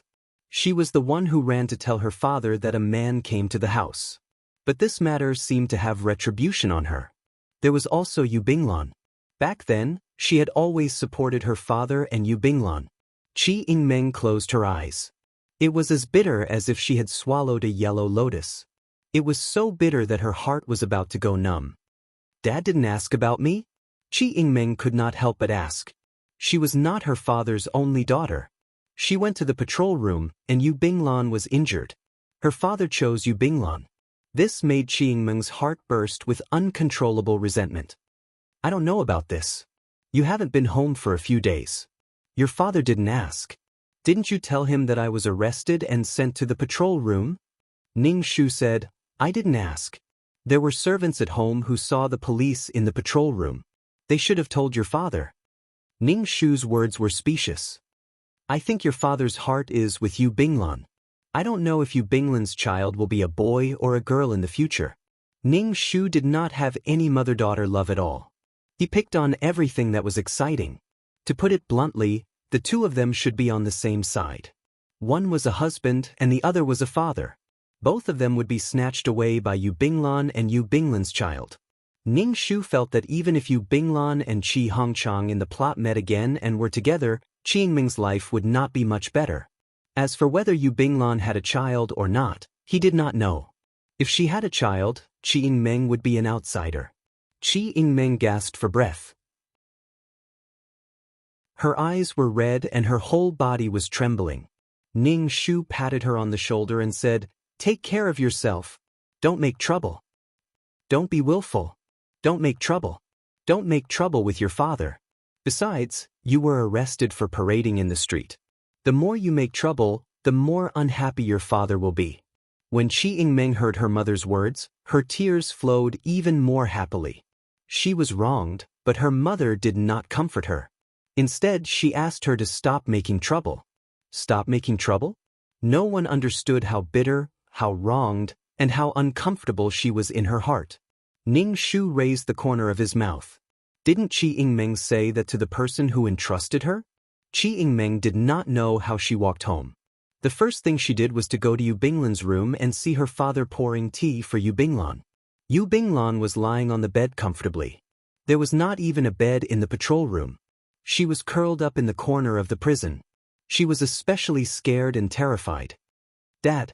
Qi Yingmeng screamed as if she was crying blood, which startled Qi Hongchang. He turned around and saw his sloppy daughter. Ning Shu hurriedly pulled Qi Yingmeng away and asked her to wash up first. She was really dirty. If there was anything else, they could talk about it after she calmed down. Calm down, calm down. Now she could not calm down. "Mom, you want to please Dad, but can't I even question him? Just bear with it. Bear with it. Didn't you tell me to keep my manners and not be like a crazy woman? I also did as you said and helped your father and Yu Binglan."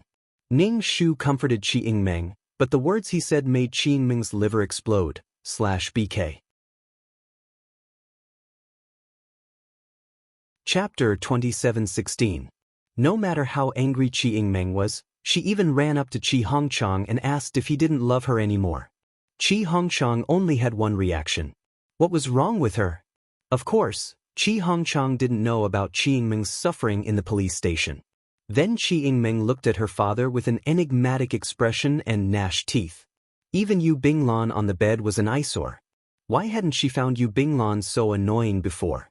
Yu Binglan, she really was crazy. She was injured, but now Qi Yingmeng was looking at her like that. It was too heartbreaking. She was injured, but the culprit didn't even come to apologize. Yu Binglan gnashed her teeth. Ning Shu didn't have time to care about these people's grudges, because there was already a large-scale migration. Many refugees had arrived, and many people had fled the city. Ning Shu felt that the army would probably reach here soon. Even if they didn't, the invaders would have already entered the French concession. Although the various countries were in a deadlock, it was still very chaotic. The most direct manifestation of this was that daily necessities like rice, oil, salt, soy sauce, vinegar, and tea were ridiculously expensive. Their own countries couldn't grow these things on a large scale, so they had to import food. Once they heard that importing food was a big deal, they didn't think much of it. But for those living at the bottom, it was terrible. They almost couldn't survive. Ning Shu had bought a lot of things with the money he'd earned, but not much food. He didn't know how long it would last. Everyone's in a state of panic. "This war will probably last for a long time," Jiangchen said to Ning Shu. Ning Shu nodded. Indeed, they'd been fighting for a long time. There was no need to mention the economic losses. Their economic development had also been hindered.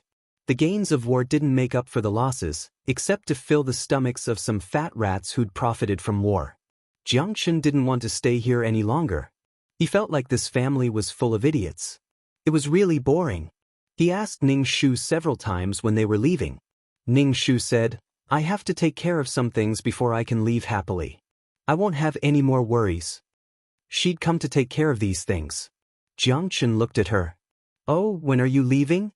"We'll see about the specifics." So, the only thing he was conflicted about was whether or not to bring Qi Yingmeng along. Did Qi Yingmeng follow Qi Hong or her? This was what Ning Shu was struggling with. After all, she was the daughter of the client. However, Ning Shu immediately threw this question to Qi Yingmeng, letting her choose who to follow. Then this was Qi Yingmeng's choice. Even if the person who entrusted her with this task couldn't blame her. Ning Shu hummed a little tune and almost jumped up and down. Qi Hongchang looked at Ning Shu with a black face. This flirtatious look, it was as if he had found his second love. She had no sense of shame. Ning Shu was indifferent to Qi Hongchang's disdain. Every day he would secretly inquire at her door, as if he was eager to catch evidence of her infidelity. Was he in such a hurry to make his head green? Convinced. In the evening, when Qi Hongchang came to the door to peep again, Ning Shu directly used his spiritual force to make Qi Hongchang lose his footing and fall downstairs. Qi Hongchang rolled down the stairs and fainted. The next morning, the servants woke up to work and were discovered. Chi Hongchang's body was a little blood-stained, but he didn't bleed much. Ning Shu's face was full of surprise. He threw himself at Chi Hongchang and wailed, "Hongchang, what's wrong with you? Don't leave us behind." Chi Yingmeng originally hated Chi Hongchang, but now that she saw Chi Hongchang like this, she was scared and tears streamed down her face. Jiang Chen watched from the side as Ning Shu wiped her tears, her face expressionless. He knew how to play. "Was it you? Did you kill my father?" Chi Yingmeng immediately pointed the finger at the indifferent Jiang Chen. "It must be you. I'm going to call the police." After thinking about it, only this person had a dispute with her father and had a grudge against him. Jiang Chen said, "If I killed him, he wouldn't have died like this. He would have been torn in half. His death would have been miserable. He usually didn't kill people. If he did, he would kill them in the cruelest way possible.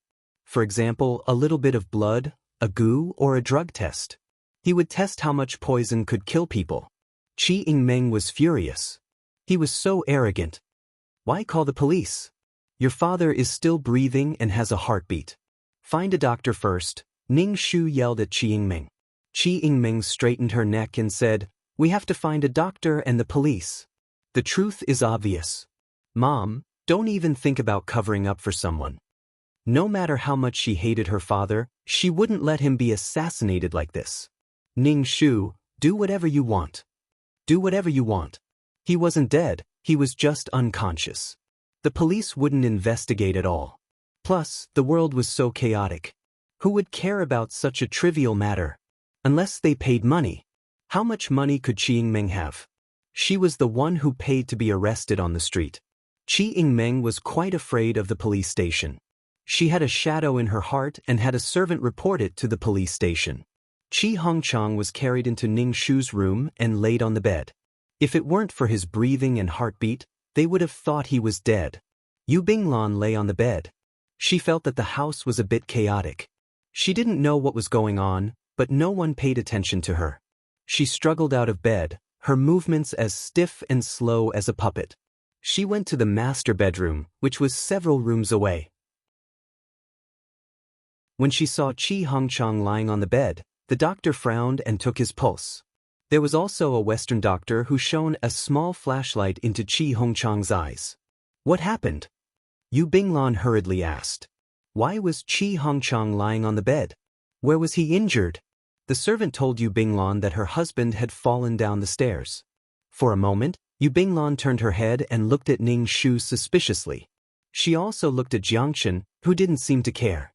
However, her head was fixed in place, and it hurt when she used force. She had to twist her body to turn her head. Ning Shu looked at Chi Hongchang with a worried and distressed expression. Yu Binglan looked at her. Could it be that Feng Jia still liked Chi Hongchang? Then Jiang Chen had done it. Could it be that he liked Feng Jia and wanted to kill Chi Hongchang? Yu Binglan refused to accept this. Feng Jia was an old woman. Even her daughter was more than 10 years old. She loved her so much that she wanted to kill her husband. Jiang Chen. Why was it that no matter what happened, these people were the first to suspect him? He really hadn't killed anyone. Why didn't they suspect that he'd slipped and fallen?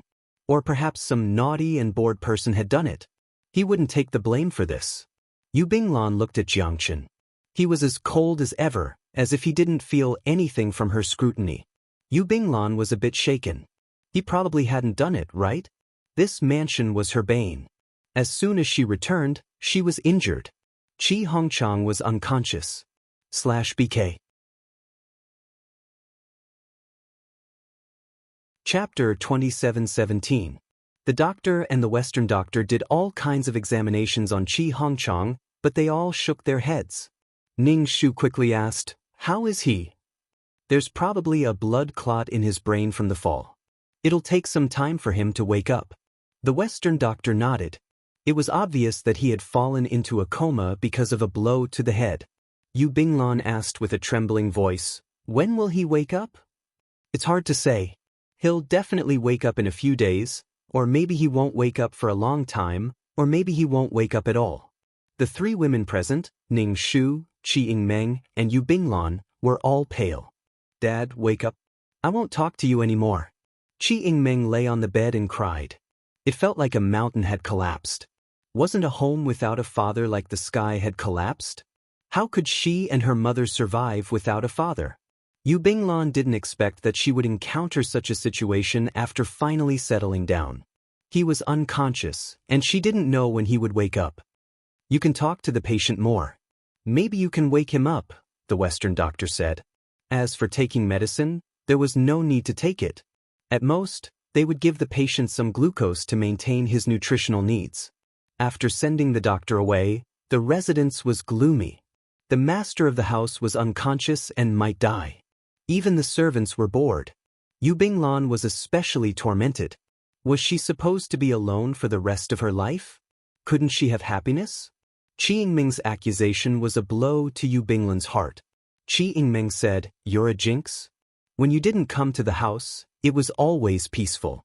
But when you came, everyone was unlucky." Her mother was unlucky. Qi Yingming stole her husband. She was caught and sent to the police station to suffer. Her father was snatched away. Her father chose Yu Binglan and gave up on her. Now, even her father fell from the building. Yu Binglan widened her eyes and looked at Qi Yingming in disbelief, as if she didn't know her anymore. She was very hurt. "Yingming, aren't we friends? Why are you saying such cruel things to me?" Was this still the friend who had always supported her? Why was she speaking to her now? Yu Binglan was devastated. They were a family. She was just an outsider. "You should know that if it wasn't for you persuading me, I would have already left this place." "Yingming, are you blaming me now?" Yu Binglan asked with teary eyes. It was only now that Qi Yingming truly understood what it meant to pretend to be obedient after receiving an advantage. "I told you to stay, so you stayed. I told you to jump into the Huangpu River, so why didn't you jump?" Yu Binglan clearly couldn't take Qi Yingming's insults. She turned to leave the room and saw Jiangchen standing at the door. Yu Binglan looked at Jiangchen with sorrowful eyes. "Did you do this?" "Jiangchen, I don't understand." Jiangchen turned and left, leaving Yu Binglan with only the sight of his elegant back.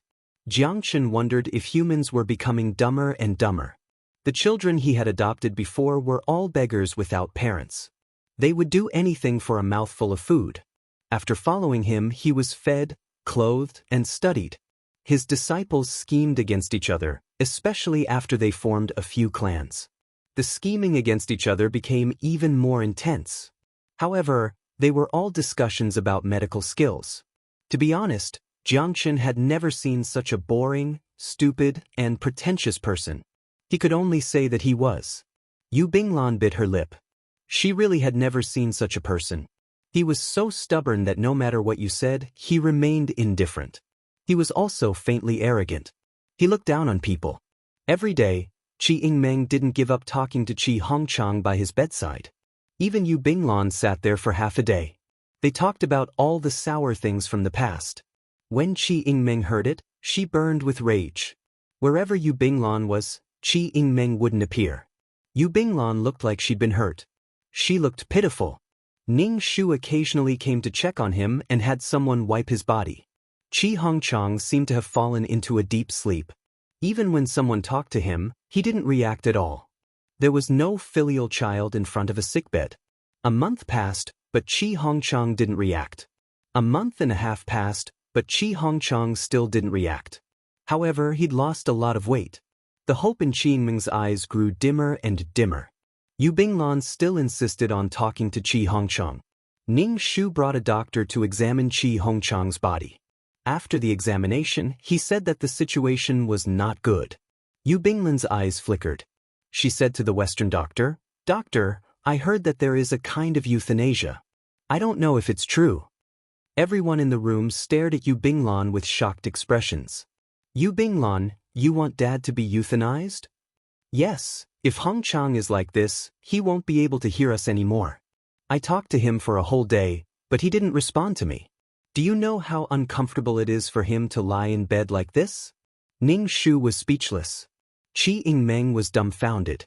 Yu Binglan continued, "A life without feeling, talking, and thinking can't be called a life at all." Qi Yingming said excitedly, "This is my father. I can take care of him. So what if he lies in bed?" Yu Binglan looked at Qi Yingming with a "Why are you so vicious and cruel?" expression. You are filial but only filial. You are not obedient. The pinnacle of love is to let go. Although he didn't know how the others were reacting, Ning Shu was very calm. Some people always had their own thoughts.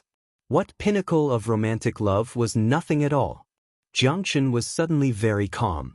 He had been a bit impatient before, but he suddenly found this show to be very interesting. He'd seen people kill people, but he'd never seen someone do it in such a unique way. Their reasoning was so elegant and refined. Qi Yingmeng was choked speechless, but she didn't know how to refute her.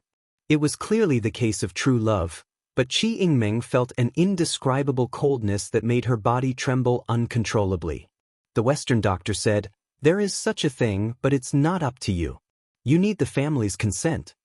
The family members, Ning Shu and Qi Yingmeng, said, "We don't agree with euthanasia."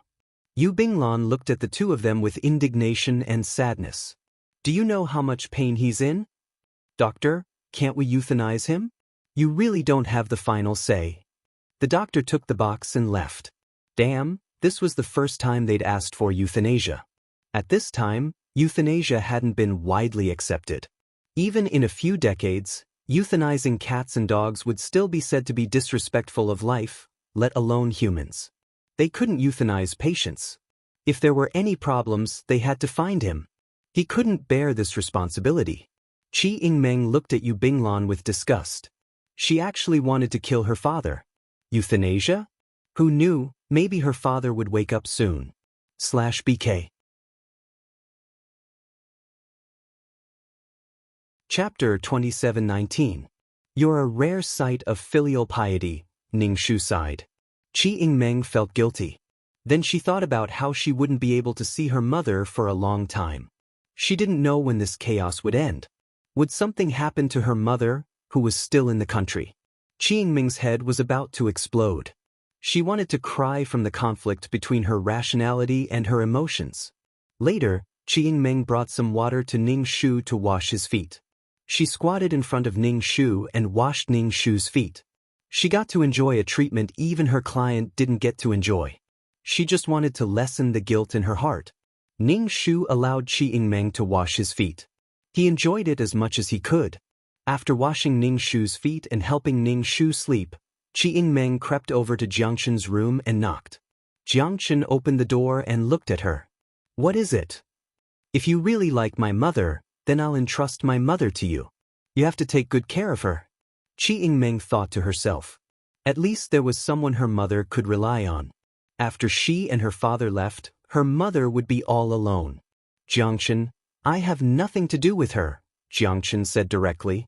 He wanted to leave with a clear conscience and not let her have her way. Qi Hongchang and the other two thought that their little trick was done very discreetly. Qi Yingmeng was instantly petrified. She looked at Jiangchen in disbelief. "You have nothing to do with my mother? You don't like her?"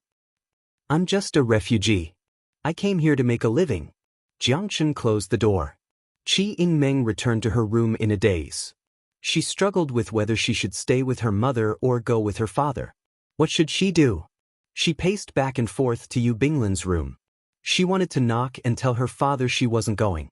But in the end, she didn't have the courage to knock. She couldn't sleep until the sky was dark. Qi Hongchang woke Qi Yingmeng up and told her to go to the docks and board the ship. Qi Yingmeng carried her suitcase and opened the door. She looked very haggard. Struggling, she asked, "Father, are we really not going to take mother?" The three of them left the mansion and left under the cover of the night. Ning Shu stood at the door and sneered. "Jiangchen, now that they've left, we can leave as well." Ning Shu yawned. "Sure, let's go." Ning Shu returned to his room and packed up all the money. There was also a huge sum of money. Where did this huge sum of money come from?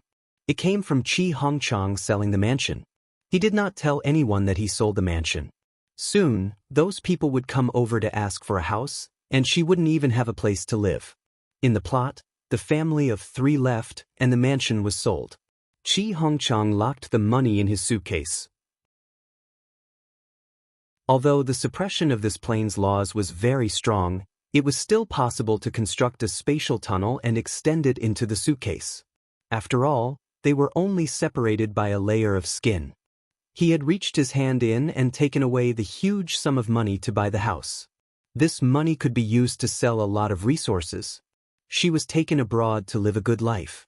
Without this money, Chi Hongchang and the other two would have to live a much more miserable life. Especially with Yu Binglan, who was passionate about euthanasia, if anyone got sick. There was a lot of, you know how much he's suffering, according to Qi Yingming's logic. When Ning Shu was sick back then, her parents should euthanize her? Who could guarantee that they would not be sick in their lives? Moreover, Yu Binglan and Qi Yingming had such a big conflict now. When they were together, it was enough to give Qi Hongchang a headache. Without money, he had to support his daughter and Yu Binglan. He would be very fortunate. Did they really think that it would be easy to go abroad? At this time, there was discrimination based on skin color. When people went abroad, they would be discriminated against everywhere. Qi Hongchang thought of opening an art gallery abroad. It was basically impossible. Firstly, there was a problem with funds. Secondly, foreigners would not buy paintings from your art gallery. It was not as easy to fool foreigners as it was in China.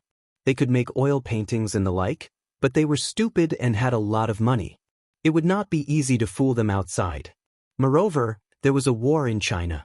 When they went abroad, they would be looked down upon even more. The internal politics were not settled. As for overseas travelers, they would have to rely on themselves if they encountered any problems. Ning Shu could almost foresee the three of them working hard, tiring, and with little money. Come back. The country was in turmoil. At daybreak, Ning Shu dismissed the servants, saying that the mansion had been sold. Everyone had to find their own way out. He gave them wages. Jiang Chen had nothing to take, so he followed Ning Shu to the small courtyard empty-handed. When they arrived at the small courtyard, they saw several large boxes of items. Ning Shu sealed the boxes with tree glue, then dug a hole with Jiang Chen to bury the items. Jiang Chen's hands grew sharp, blood-red fingernails. His entire hand had turned green, making him look particularly sinister. When Ning Shu saw this, he simply sat to the side and watched Jiang Chen dig the hole. The pit was very deep, and the soil was starting to water. In a while, it would start to water. The water accumulated into a small hole, and Jiang Chen placed the boxes in the water. Dry for 1,000 years, wet for 10,000 years, and neither dry nor wet for half a year. Putting the boxes in the water would cut off the air and protect them better. The large boxes had practically used up all of Ning Shu's belongings. Inside were some of the more precious items that would be worth a lot in the future. Antiques in prosperous times, gold in troubled times. Right now, these antiques weren't very valuable. Even so, Ning Shu was still poor from all the buying. Some medicine, guns, and ammunition weren't buried in the water. Instead, they were placed in the room. Jiang Chen buried the boxes flat. Looking at the boxes of guns, he reached out and touched them. They were cold to the touch. Holding them in his hand made his blood boil. These were the current weapons of humanity. When he'd left the tomb, he'd seen both sides wielding these weapons. During this time, Jiang Chen had learned enough about the current situation. There were telephones that could transmit messages from thousands of miles away. There were cars that could run faster than horses. There were even cars that could fly. Humanity was developing. The most direct manifestation of this was that weapons were becoming more and more lethal and cruel. Even with his speed, he'd almost bounced off, let alone an ordinary person. Men were irresistible to weapons. Jiang Chen touched his pistol. Ning Shu asked, "Do you know how to shoot?" Ning Shu picked up a pistol and played with it. He put in a bullet, hit the silencer, and fired. Jiang Chen watched Ning Shu's movements. He copied Ning Shu's movements, then fired. His head turned very accurately. It was hard to tell that this was his first time shooting. Jiang Chen liked this, but he liked it even more. After all, swords weren't as hard as his fingernails. Jiang Chen asked, "Where are we going?" Ning Shu patted the box. "To the front lines, of course." "Are you going to participate in the war?" Jiang Chen furrowed his brows. Fairies shouldn't get involved in human affairs. Even if we're not going to kill the Japanese, let's send some supplies, save people, and ride their coattails, said Ningshu. Jiangchen understood that a general's success was built on the bones of 10,000 soldiers. This chaos would end sooner or later. What he cared about was, when will you die, /BK. Chapter 2720. In the past, he'd thought she was dead, so he'd buried her in a tomb. However, the tomb's feng shui had been ruined. Her previous body had already rotted away into a pile of bones. She hadn't become a zombie like him. Ningshu, was when will you die? A greeting? Jiangchen stared at him with his dark eyes. Ningshu felt inexplicably guilty. Why are you asking this? He asked. Your answer will make me think about it. If you die, should I leave your corpse in the wilderness or bury it? Ningshu. The client couldn't come back. The client had to come back. If the client knew that a green-faced, fanged zombie was by his side, and that when he got angry he'd reveal his terrifying fangs and scarlet eyes, he'd be so scared he'd cry. When will you die? Asked Jiangchen. Was he in a hurry to kill him? Ningshu said, it should be soon. Don't be in such a hurry. I'm in a hurry. I'm going to leave your corpse in the wilderness, chuckled Jiangchen. Ningshu sighed. You know I'm just a ghost. Actually, there are many worlds. I wander these worlds and do things for others. Then I eat the souls they contribute to me. When the time comes, I leave. Do you understand? I understand. You can leave whenever you want. Ningshu shook his head. When I'm done, I'll leave. Then I'll go to another world. That's how I live my life. Why are you acting so pitiful? Can't you just take over someone else's body? Ningshu shook his head again. I can't. I've swapped ranks with this body's soul. When the time comes, I'll leave. If I break this rule, I'll die and completely disappear. Oh, said Jiangchen. Then where are you going to fool around in the next world? Ningshu shrugged. Hens, that's uncertain. There are so many worlds. I don't know which one I'll go to. There are many worlds, Ningshu said to Jiangchen. You're in this world, not one of the 5 elements. Actually, you can go out and take a look. There are too many worlds for the eye to take in. This world was no longer suitable for a goblin like Jiangchen to live in. Once industry developed rapidly, the amount of spiritual energy in the world would dwindle. Oh, Jiangchen replied. Ningshu packed up her things and prepared to move forward. She changed her qipao and put on a gray, ordinary woman's outfit. She tied a handkerchief around her head. It was very old-fashioned. She didn't look like a rich madam at all. He stuck the medicine onto his body and put on his clothes. There were many roadblocks on the road, and they might check them one by one. If he wore it close to him, he wouldn't be exposed. He had Jiangchen do the same. Furthermore, he'd tied the medicine around his thighs. In any case, he was wearing loose clothing, so it wasn't obvious. Each of them had a gun and some bullets. As soon as the 2 rustic people left the luxurious metropolis, they bought a donkey cart and sat on it, jolting towards the front line. Jiangchen sat firmly on the donkey cart. Why didn't you buy a cart? He asked. He remembered that there was a guy covered in iron who ran very fast. How could this slow donkey, which neighed after every few steps, ever reach its destination? Only high officials and nobles can afford to sit on that thing. It's so expensive and too eye-catching. Isn't it better to just sit on a donkey? Jiangchen, fine, you're right. You have the final say. Apart from ghosts like you, are there any other ghosts who do this sort of thing? Eat souls and do things? Asked Jiangchen.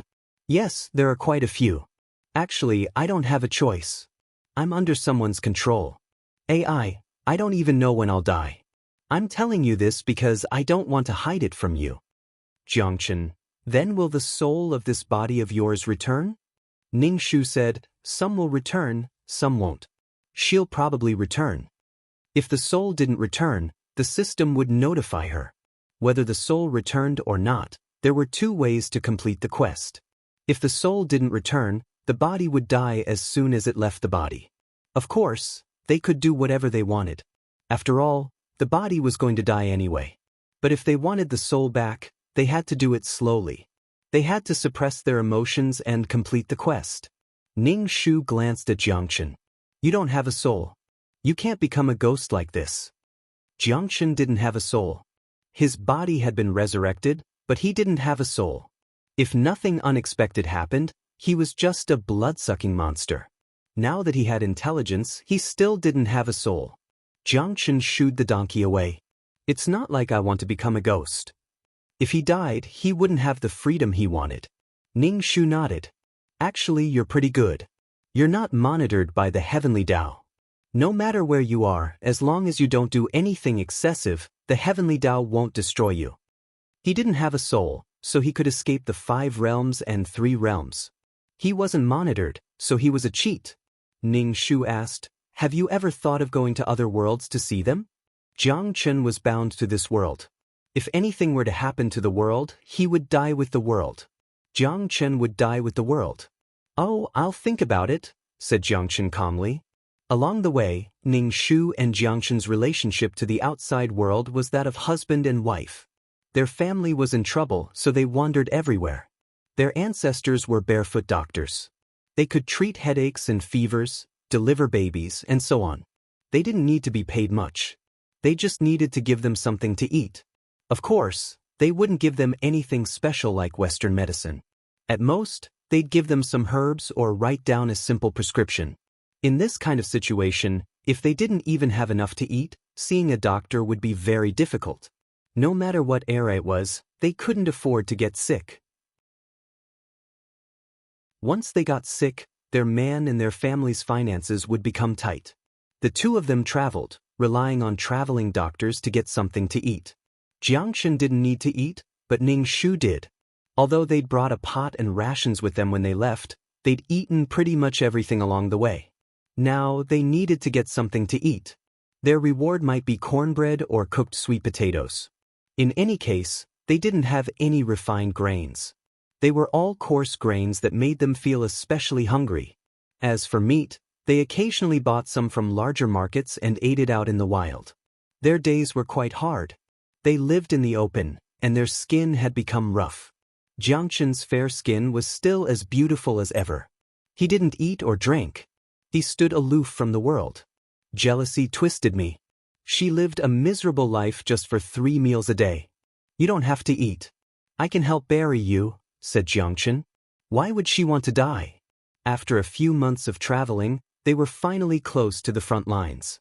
They could faintly hear the sound of artillery fire. Jiangchen went up the mountain to gather herbs and grinded them into a crude ointment that could stop bleeding. Translator, Atlas Studios editor, Atlas Studios.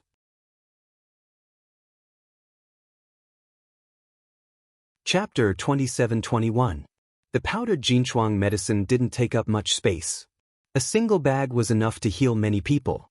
In the past, when he hadn't gone into hibernation, this was how he dealt with the situation once a war broke out. In the past, injuries were caused by swords and knives. Now, most people were injured by bullets. Bullets couldn't remain in the body. They had to be extracted. Humans suffered twice more. In the end, retribution rested on themselves.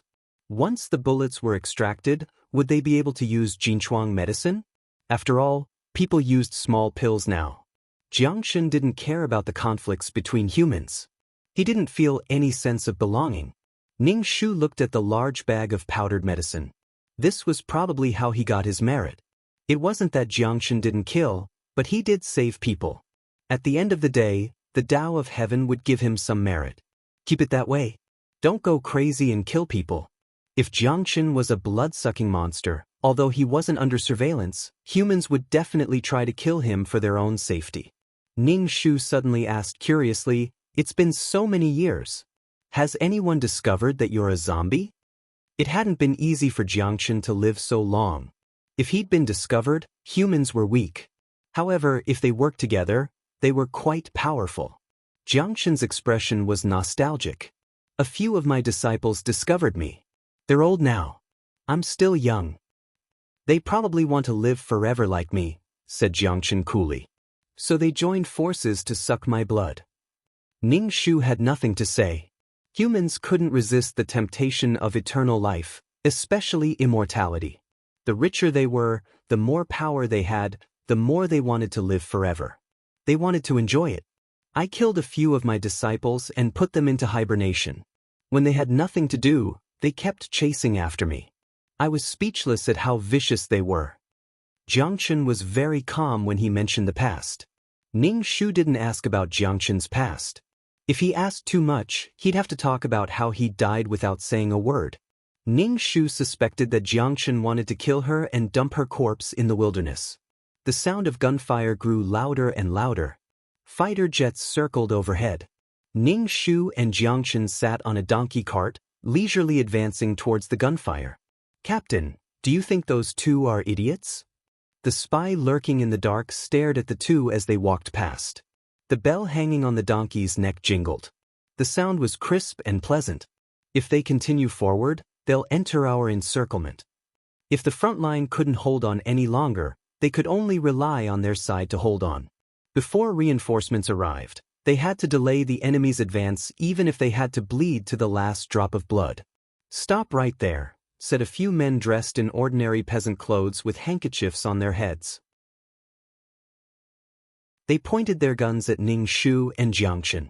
The little donkey at the front immediately bared its yellow teeth at these people and started to vomit, trying to scare these people to death. They were speechless when they saw a donkey spitting saliva at them. Because Ning Shu had injected some spiritual energy into the donkey, its fur looked very smooth. After all, the donkey's body couldn't withstand walking so far.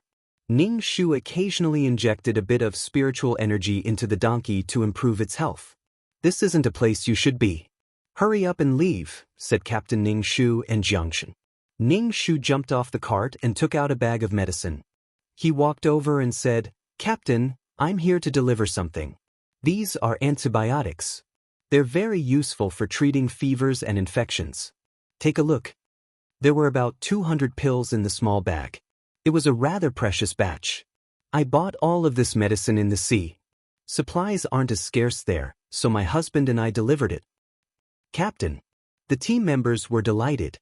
What were they lacking the most right now? Food, ammunition, and medicine. If this medicine was real, then they could save one more person. However, the captain's eyes were filled with suspicion. He suspected this was a spy who'd used this medicine to sneak into the team and pass on information to the enemy. And he didn't even know if this medicine was real or fake. It was too suspicious. Ning Shu took out his identification. He'd even prepared an identity. It was even more likely that he was a spy. Jiangchen sat motionlessly on the donkey cart. He said to Ning Shu, "Give them the medicine and let's go. As for whether they believe us or not, it's none of our business. Let's go." Ning Shu turned and got back on the donkey cart. The donkey stomped its hooves at the team members, then turned the cart around and left. "Captain," the team members said anxiously. "What if this medicine is real? After all, many people are worried about the front lines." "That's true. At times like this, we have to be even more vigilant. Let them go. As for the medicine, take it." Ning Shu tossed a bag of medicine to them. "If you're injured, sprinkle some on your wounds. It's made from ground herbs." "Oh my God, this is medicine. How could you just throw it to the ground like that?" The captain's face contorted in pain. He quickly picked up the bag of medicine. Ning Shu looked at Jiangchen. "Are you angry?" "Why would I be angry? They don't believe me. If I get angry, wouldn't I die from anger?" Vigilance was the basic instinct of all living creatures. Humans were the most intelligent of all creatures. It was normal for them to be vigilant. "You're an open-minded person." Ning Shu patted him on the shoulder.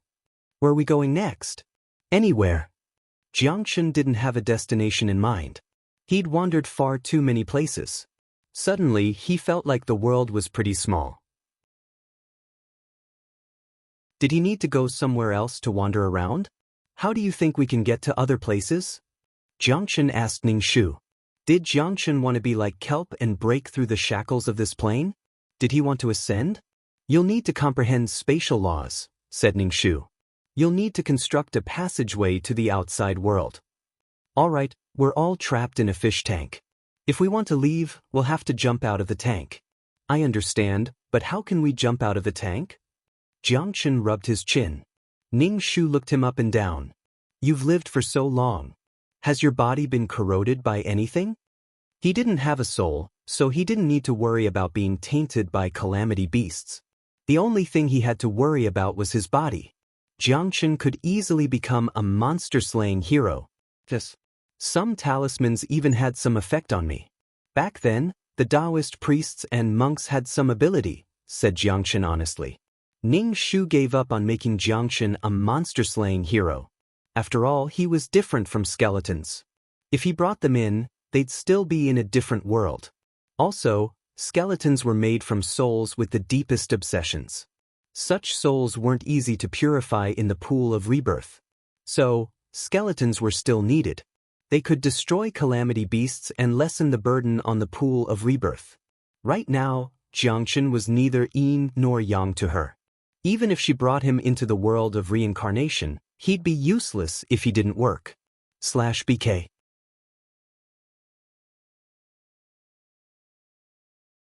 Chapter 27-22. Kill him, then? When the tender skeleton was ready, Jiangchen wouldn't be needed. There are 7 types of laws in heaven and earth, and the rules are even more complex. If you want to leave, you must comprehend the spatial laws. Ning Shu blabbered on about the spatial laws he'd comprehended to Jiangchen. Jiangchen's expression was solemn. He took out a pen and took notes. Ning Shu spoke slowly so he could write it down. He leaned over to take a look. Oh, your handwriting is beautiful. His handwriting flowed naturally and smoothly without any hint of conflict. It was said that one could judge a person by their handwriting. Jiangchen was indeed very successful in cultivating his character. In the future, she'd have to maintain her health too. She'd go to restaurants to eat, beer with wolfberries, cola, and codenopsis. She conscientiously maintained her skin and tirelessly stayed up late. When Jiangchen had something to do, sometimes he'd sit on the donkey cart and stare at his notebook for half a day. He didn't need to eat, drink, or defecate. Ning Shu was really jealous. Ning Shu chewed on a pancake as he spread out the map and confirmed his next destination. He rode the donkey. Jiangchen had turned into a wooden sculpture. He didn't move at all and looked especially foolish. His eyes were closed and he seemed to be asleep. He was probably comprehending the spatial laws. The laws of this world were very restrictive, not to mention comprehending them. Ning Shu's next goal was to lengthen the spatial tunnel. Perhaps he could connect the 4th level to the world of reincarnation. Clang! The donkey cart jolted. Jiangchen, who'd been sitting upright, fell to the ground. Even though he'd fallen to the ground, he didn't move. Ning Shu. Had he fallen asleep? Had he fallen asleep? Ning Shu lifted Jiangchen up and laid him down on the donkey cart. The cart wasn't big enough. Jiangchen's feet had fallen off. Jiangchen wasn't breathing. There was no heartbeat. His face was pale. He was obviously dead. If he really had nowhere else to go, he could sell his body and bury his son. Maybe he could get some money. Was he comprehending, or had he fallen asleep? He envied this kind of meditation. Even if he was hacked to death, he wouldn't wake up. They slowly made their way to another front line. This front line was fully open to stop the invaders from advancing. However, the place that Ning Shu arrived at had clearly been occupied. A fiery red sun flag was hung in the city. There were also Japanese soldiers with spears and bayonets on their backs guarding the entrance. Ning Shu stopped not too far from the city entrance. In their current situation, they would definitely be searched upon entering the city. If anything were to happen, all the Japanese in the city would come out in full force. Once they found guns, bullets, and drugs, they would be in big trouble. Ning Shu drove his donkey to the village in the countryside. There should be anti-Japanese activists in these places. He would talk to these people first. Ning Shu really wanted to dig a hole and bury Jiangchen. Even if he was buried in the ground, he wouldn't die. Bringing him around like this was too much trouble. He fell asleep just like that. Ning Shu really wanted to strangle him to wake him up. When they arrived at the entrance of the village, they saw a green military truck with a red sun on it. It was obvious that it was a Japanese vehicle. The Japanese had entered the village. These invaders had always followed the 3 lights policy. Then the ordinary villagers in this village would probably be in for a bad time. Ning Shu drove the donkey cart into the small forest. He dragged Jiangxin down from the donkey cart and placed him in a place deep in the grass. Then he covered him with a tree branch. After thinking for a moment, he drew out the little spiritual energy in his dantian and formed a spell to set up an invisibility array. It enveloped the donkey cart and Jiangxin so that outsiders couldn't see the situation here. Ning Shu took medicine, guns, and ammunition. He ran quickly through the forest and disappeared in a flash. If someone saw him, they would just think that their eyes were playing tricks on them. The closer they got to the village, the more they could hear the occasional gunshot. It was probably the Japanese trying to scare people, or maybe they were killing people. Ning Shu held a gun in his hand and snuck into the village. Using his spiritual energy, he scanned the village and found that the villagers had all been gathered. In order to force the villagers to reveal the whereabouts of the anti-Japanese activists, they actually used a bayonet to cut open the stomach of a pregnant woman and pierced through the body of a baby. They raised the bayonet high. The baby's stomach had been pierced, and it was held high. The pregnant woman was already dead, and the baby with the umbilical cord was also dead. This is the end. Where is the Japanese hiding? Since they had already occupied the territory, they had to sweep the surroundings to make sure there were no anti-Japanese activists around. There were suppressed cries. It was probably the relatives of the pregnant woman. They were heartbroken. The villagers looked at the invaders with grief and hatred. But these Japanese liked this kind of look. Ning Shu counted the number of Japanese. There were 30 of them. Ning Shu also counted the bullets he had brought. More than 40 bullets were enough. With spiritual energy, he should be able to shoot 100% and have a higher chance of hitting. Moreover, there were anti-Japanese activists hidden in this village. They were in the cellar of a house. Someone was injured. There were a few companions around the injured person. They were anxious and worried about the situation outside. They wanted to rush out, but they couldn't leave the injured person behind. Ning Shu felt that this injured person should have some status. Ning Shu faced the Japanese who was holding the bayonet and hit him between the eyebrows. The Japanese's complacent and cruel expression froze. He fell down with the bayonet. There are 8 of them. Baka. The Japanese captain immediately opened fire, wanting to stop the screaming and fleeing villagers. Find the person who fired. Hurry up. Ning Shu lay on the earth wall and aimed at the Japanese who gave the order. Under the effect of spiritual energy, he shot between the eyebrows again. Today, none of these 30 people could live. Otherwise, when she returned and reported the situation, she didn't want to be wanted by the Japanese in the future. Especially, she couldn't cause trouble for the client. The client was an ordinary sea noble woman. She spoke in a soft and gentle voice. If she was wanted, she would definitely die. Ning Shu directly shot her in the head. This was the fastest way. The heart was defended by the ribs. Moreover, some people's hearts were specially grown on the right side. The death of the leader immediately caused the Japanese to panic. They didn't even see the person. The bullets could be fired from all directions. Ning Shu was sweating profusely because he had to use his spiritual energy to control the high-speed bullets to turn around and scan them.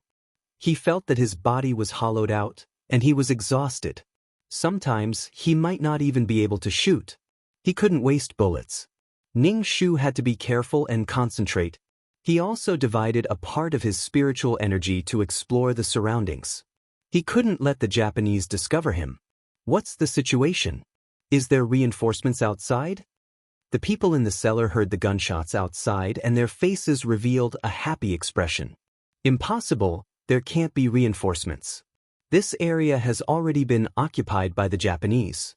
Without breaking through the Japanese defense line, reinforcements can't come here. Then what about the captain?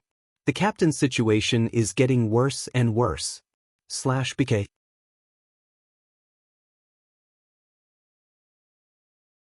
Chapter 27-23. One of the younger team members pouted and was about to cry. At that time, their leader shot him to save him. Most importantly, they were almost completely annihilated. They had no way to face the organization. There was obviously a fierce battle outside. Could it be that the Japanese were killing innocent people? But the intermittent sounds didn't seem like it.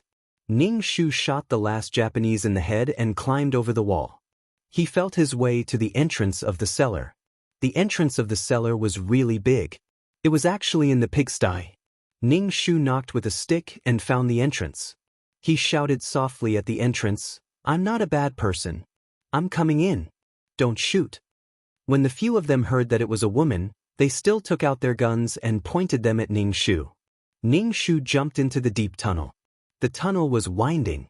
Ning Shu felt around for a while before he saw a few people. These people were all wearing ordinary and inconspicuous clothes. "I have medicine here. I know some medical skills. I can take a look at him. Then I'll have to trouble you." Now that he was at his wit's end, he could only let this woman take a look. "Xiao Jun, go out and see what's going on outside," a man ordered. Ning Shu squatted down and touched his forehead. He had a fever and cold sweat. The chest was shot.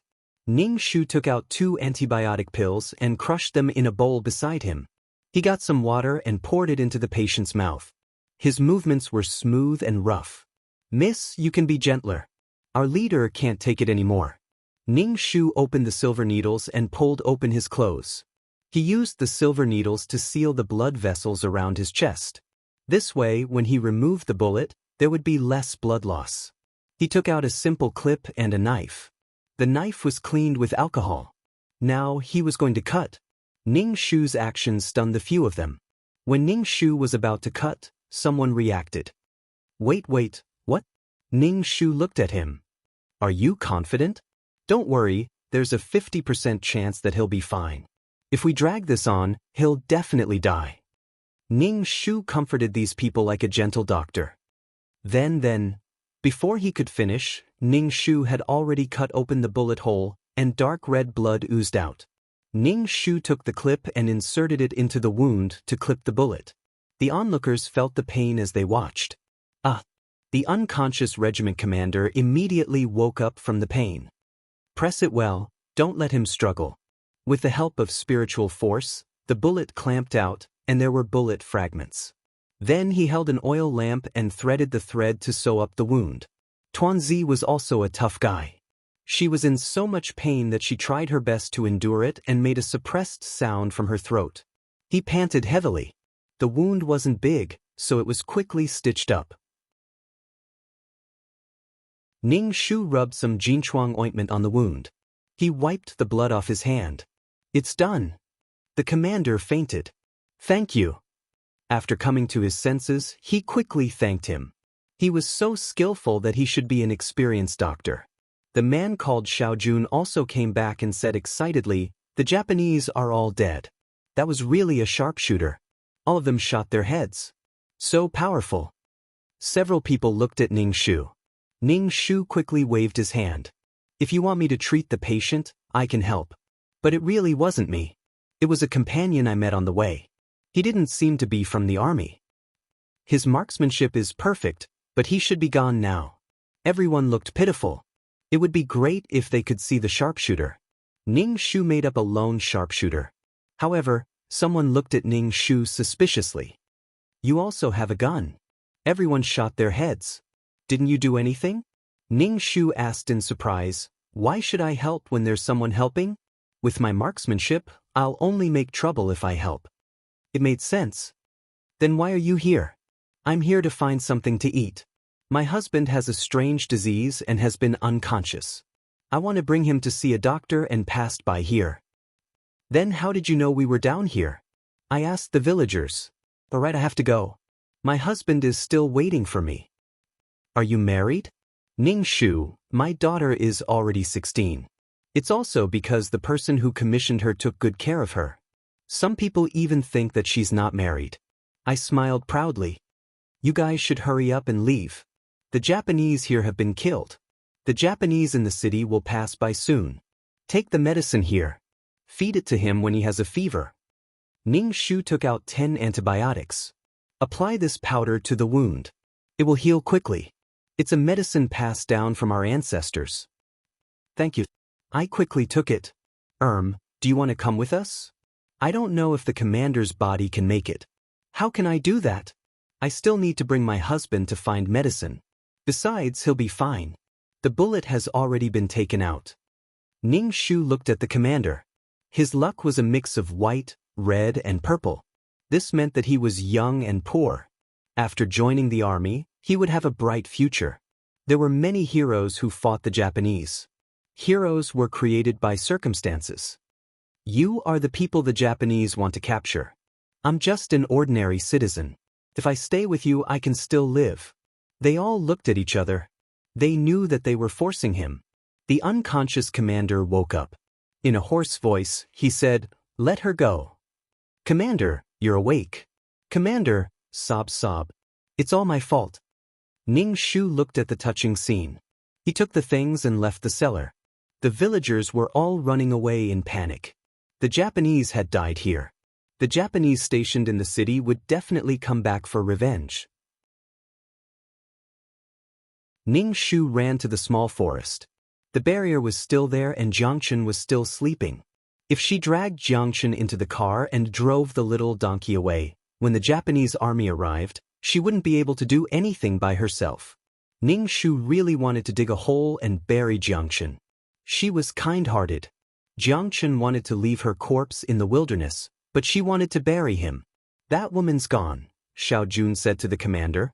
"She ran away really quickly. Let's go too. We can't stay here."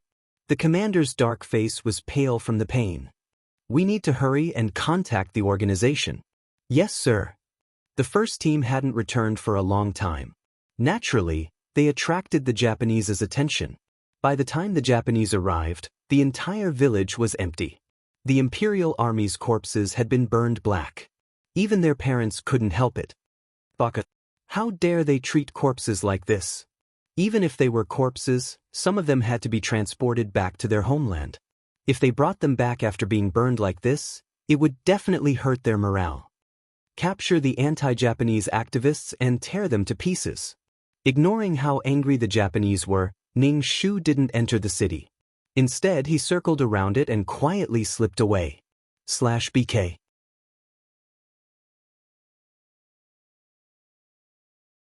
Chapter 27-24. Ning Shu ran after killing the man. He used the map to determine the next location, then drove the little donkey towards his destination. The road conditions weren't good at this time of the year. It was full of potholes, especially when it rained. The ground was covered in mud. The little donkey pulled with all its might, while Ning Shu pushed from behind. Jiangchen was dead asleep. He was soaked in the rain, and his face seemed even paler. He was white from being soaked in water. Ning Shu sighed. He felt that he was too merciful. He'd gotten a raincoat and put it on him. This kid was really stupid. He just fell asleep like this. Wasn't he afraid that someone would chop him up? Did he trust her that much? Fine, he couldn't just leave this guy behind. What could he do if he didn't bring him along? He could only bring him along. What could he do about his stubbornness? He could only spoil him and let him have his way. Because it was raining, Ning Shu could use a bit of the law of water. He used a water barrier to cover the medicine, guns, and ammunition. That way, they wouldn't get soaked in water. They walked on the muddy road. The little donkey pulled with all its might, while Ning Shu pushed from behind. Even so, the wheels sank into potholes several times. There wasn't any place to take shelter from the rain. There wasn't even a small village. It looked very desolate. The land was vast. Because of the war, the population had decreased rapidly. It wasn't easy to find a local temple. It was very old. There was probably a village around it. Ning Shu watched as the little donkey cried out in the rain. It looked at him with a pitiful expression. Ning Shu's heart softened. This guy was really tired. Not only did he have to carry 2 people, but he also had to put some cultural relics on it. If he saw something valuable, Ning Shu would pick it up. Especially now that the flames of war were raging, fragile cultural relics had been destroyed. Since there was a local temple on the mountain, there was a village ahead. However, it was difficult to walk there. Ning Shu planned to wait for the rain to stop at the local temple. "Captain, someone's coming." Little June looked through the hazy curtain of rain. Someone and the donkey were coming. What? Are there a lot of people? Are the Japanese chasing after us? The others immediately became nervous. The tanned regiment commander's forehead was dripping with cold sweat. His upper body was bare and his clothes were being dried over the fire. His wounds had already turned white from being soaked in the rain. Leader, it's not the Japanese. It's not the Japanese. It looks like the female doctor who saved you. I didn't expect to meet her here. Ning Shu's heart was in an uproar. They could even meet each other like this. They had clearly separated, but they could still meet each other like this. These people were definitely dangerous. If he stayed with them, he could be implicated at any time. However, the torrential rain wouldn't stop anytime soon, so they had to rest here for a while. Ning Shu arrived at the entrance of the Earth Temple. Several people were waiting for her at the entrance. The younger soldier said to Ning Shu, "Doctor, let me help you." The others also helped to move things from the car. Ning Shu quickly said, "I'll do it myself." One of them had already started carrying Jiangchen, so when he heard this, he put Jiangchen down.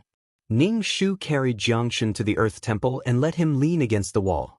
Then, he moved the things one by one to the Earth Temple and led the little donkey into the house. The little donkey shook off the water droplets on its body and approached the fire, its butt facing the regiment commander. Ning Shu steamed the water off her body and sat next to Jiangchen. "Regiment commander." A team member whispered into the regiment commander's ear, "That doctor's husband was like a dead man. When I went to help him, his entire body was cold and lifeless. Just touching him made him feel like he was dead cold." She wanted to check his breathing and pulse, but was stopped by the doctor. The regiment commander looked at Ning Shu and Jiangchen. Ning Shu looked at her expressionlessly. "What are you looking at?" "Nothing." The regiment commander's heart skipped a beat, but she calmly looked away. Ning Shu saw that the wound was starting to fester, so she walked over and asked, "You didn't take your medicine?" "The regiment commander can't bear to," the young Xiao Jun said straightforwardly. "Medicine is used to save people. What value is there if you don't take it?" Ning Shu reached out her hand to the regiment commander's chest. The regiment commander hurriedly dodged. "Why are you dodging? I'll squeeze the pus out for you and get some medicine." Ning Shu roughly handled the pus and sprinkled some medicine powder. The regiment commander, a strong man, was in so much pain that tears welled up in her eyes. "Doctor, do you want to eat something?" Ning Shu asked. "Sure, I'm hungry." She didn't need to eat her own rations. Freeloading food felt good. "What's wrong with your husband?" Ning Shu asked. If even her medical skills couldn't solve it, it was probably hopeless. Ning Shu, vegetative state. "What's a vegetative state?" Xiao Jun asked first. Ning Shu was expressionless. A dead person who has lost his intelligence, thoughts, will, emotions and other purposeful activities. Everyone looked at Ning Shu with sympathy. Of course, there were also people who suspected that her husband was already dead. She was still deceiving herself and others, refusing to accept her husband's death. His skin was just like a dead person's. If he didn't eat or drink, his body wouldn't be able to take it and would have died. However, no one said this. Her husband was already very unfortunate. There was no need to rub salt on his wound. They were used to seeing people die. They knew very well what a dead person looked like. It was as if the man lying there was actually a dead person. He wasn't breathing and his chest wasn't moving up and down. She was a doctor. How could she not know? A few people felt suffocated in their hearts, but they couldn't say it out loud. They couldn't help but sigh in their hearts. How pitiful! The regiment commander felt that this doctor was dragging a dead person around every day. A dead person's body would eventually rot. "Aren't you going to get him something to eat?" When the regiment commander said this, he wanted to punch himself. He was really looking for something to talk about. What could a dead person eat? "It's fine. I'll give him a shot every now and then," Ning Shu lied without batting an eyelid. Of course, she'd heard their whispers. "You can doubt all you want. Everyone, as long as you're happy." The sky gradually darkened. The torrential rain hadn't stopped. The entire temple was shrouded in mist, bringing with it a chill. Ning Shu pretended to cover Jiangchen with a blanket, then leaned against him to sleep. Although he could cultivate, his body couldn't take it. When they saw Ning Shu leaning against a dead person, they felt an indescribable chill. Although they'd also been lying in a pile of corpses and their comrades had fallen one by one, the feeling back then was different from now. In modern terms, Ning Shu was no different from a pervert. Tonight, everyone take turns keeping watch. Be vigilant, said the regiment commander. His mouth felt dry, so he got some water to drink. He touched his head. It was boiling hot. As expected, he had a fever. He took out some pills wrapped in oil paper and ate too. When he saw the female doctor leaning against the corpse, he sighed. If such a doctor was placed on the battlefield, how many people could she save? But guarding her husband's corpse was just lying to herself. He really wanted to recruit her into the organization.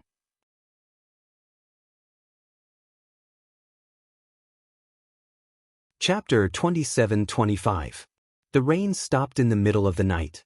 Ning Shu was sleeping next to Jiangshan when he was woken up by the cold. There was no warmth on Jiangshan's body at all. Ning Shu wrapped the blanket tightly around himself. He opened his eyes and saw that someone was keeping watch. "Doctor, you're awake?" Xiao Jun immediately smiled at Ning Shu, revealing his small canine teeth. He looked very young. Ning Shu asked, "How old are you?" Xiao Jun scratched his head. "I'll be 16 after the new year." 16, about the same age as Qi Yingmeng. Qi Yingmeng had gone abroad with her father. If he hadn't asked, Ning Shu would have forgotten about Qi Yingmeng based on this child's age. He didn't know what kind of life Qi Yingmeng was living abroad.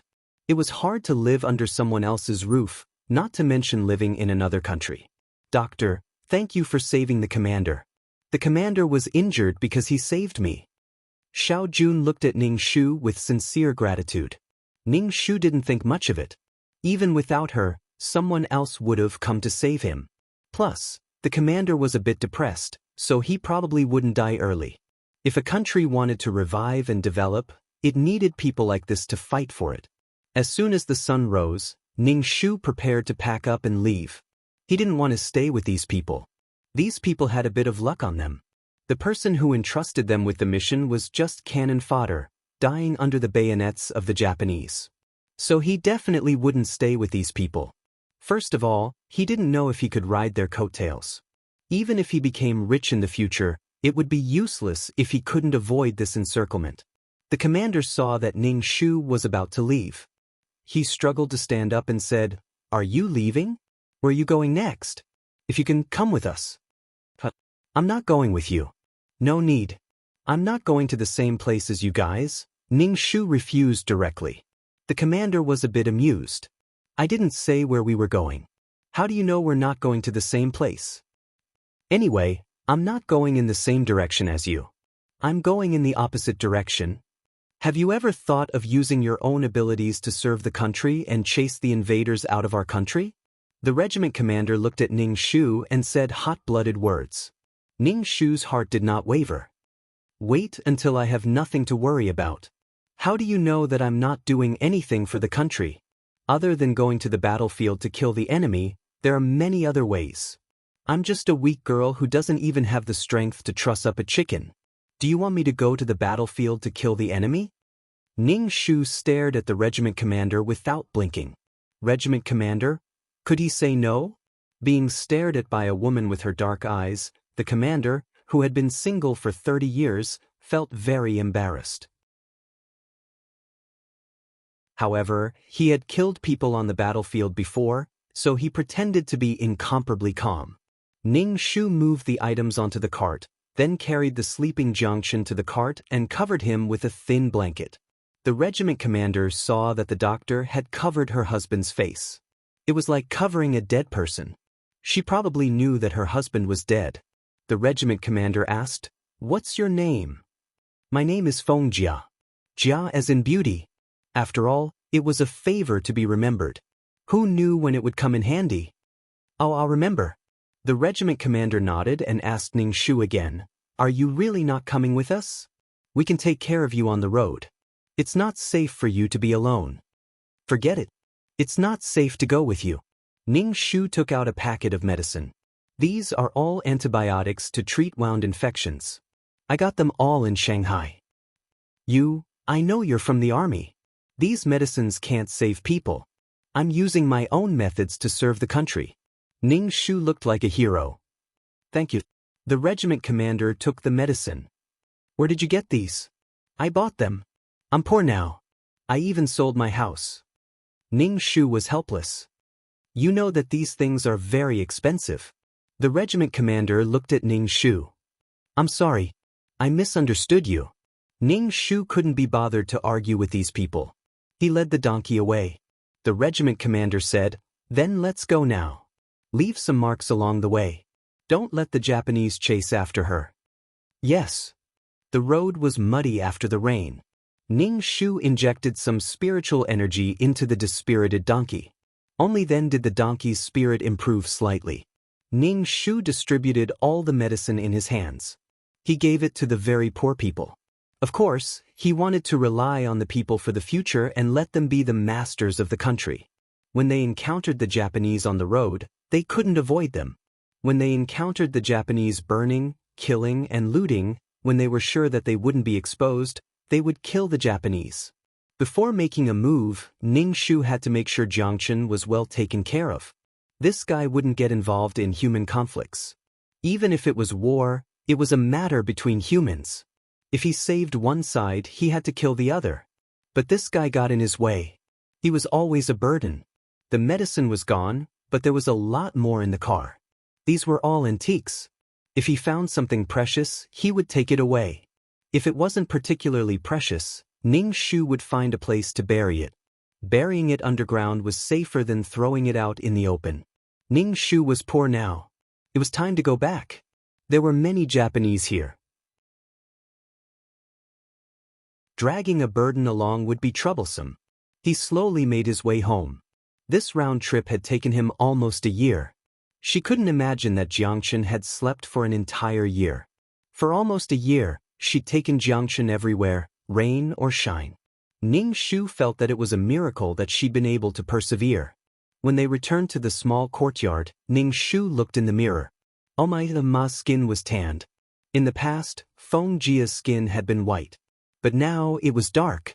Jiangchen's skin was just as pale. Jealousy is causing me to break apart. Ning Shu washed up and went to sleep. He hadn't had a good night's sleep in the past year. By the time she woke up, Ning Shu had buried all the cultural relics. There was a period of time when these things couldn't be revealed to the world. Who knew if they'd be caught and paraded through the streets? Once that period passed, it wouldn't matter even if they were taken out. Thankfully, he'd bought a small courtyard. Otherwise, he wouldn't even have a place to live. He occasionally went to check on Jiangchen, but he was still fast asleep. Ning Shu felt melancholy. If you don't wake up, I'm going to leave. You're the one who fell asleep. You can't blame me. Ning Shu had to make some money to survive. What kind of work could he do in these troubled times? The political situation here was also quite chaotic. Gangs were everywhere, and all sorts of gangs were running rampant. Ning Shu didn't expect his client to do anything big. Actually, his client had a bit of a temper. It was fine if nothing happened, but when something did happen, he couldn't control himself. He was clearly a virtuous person, but when it came to Yu Binglan, he was incomparably irritable. He'd poked at his sore spot.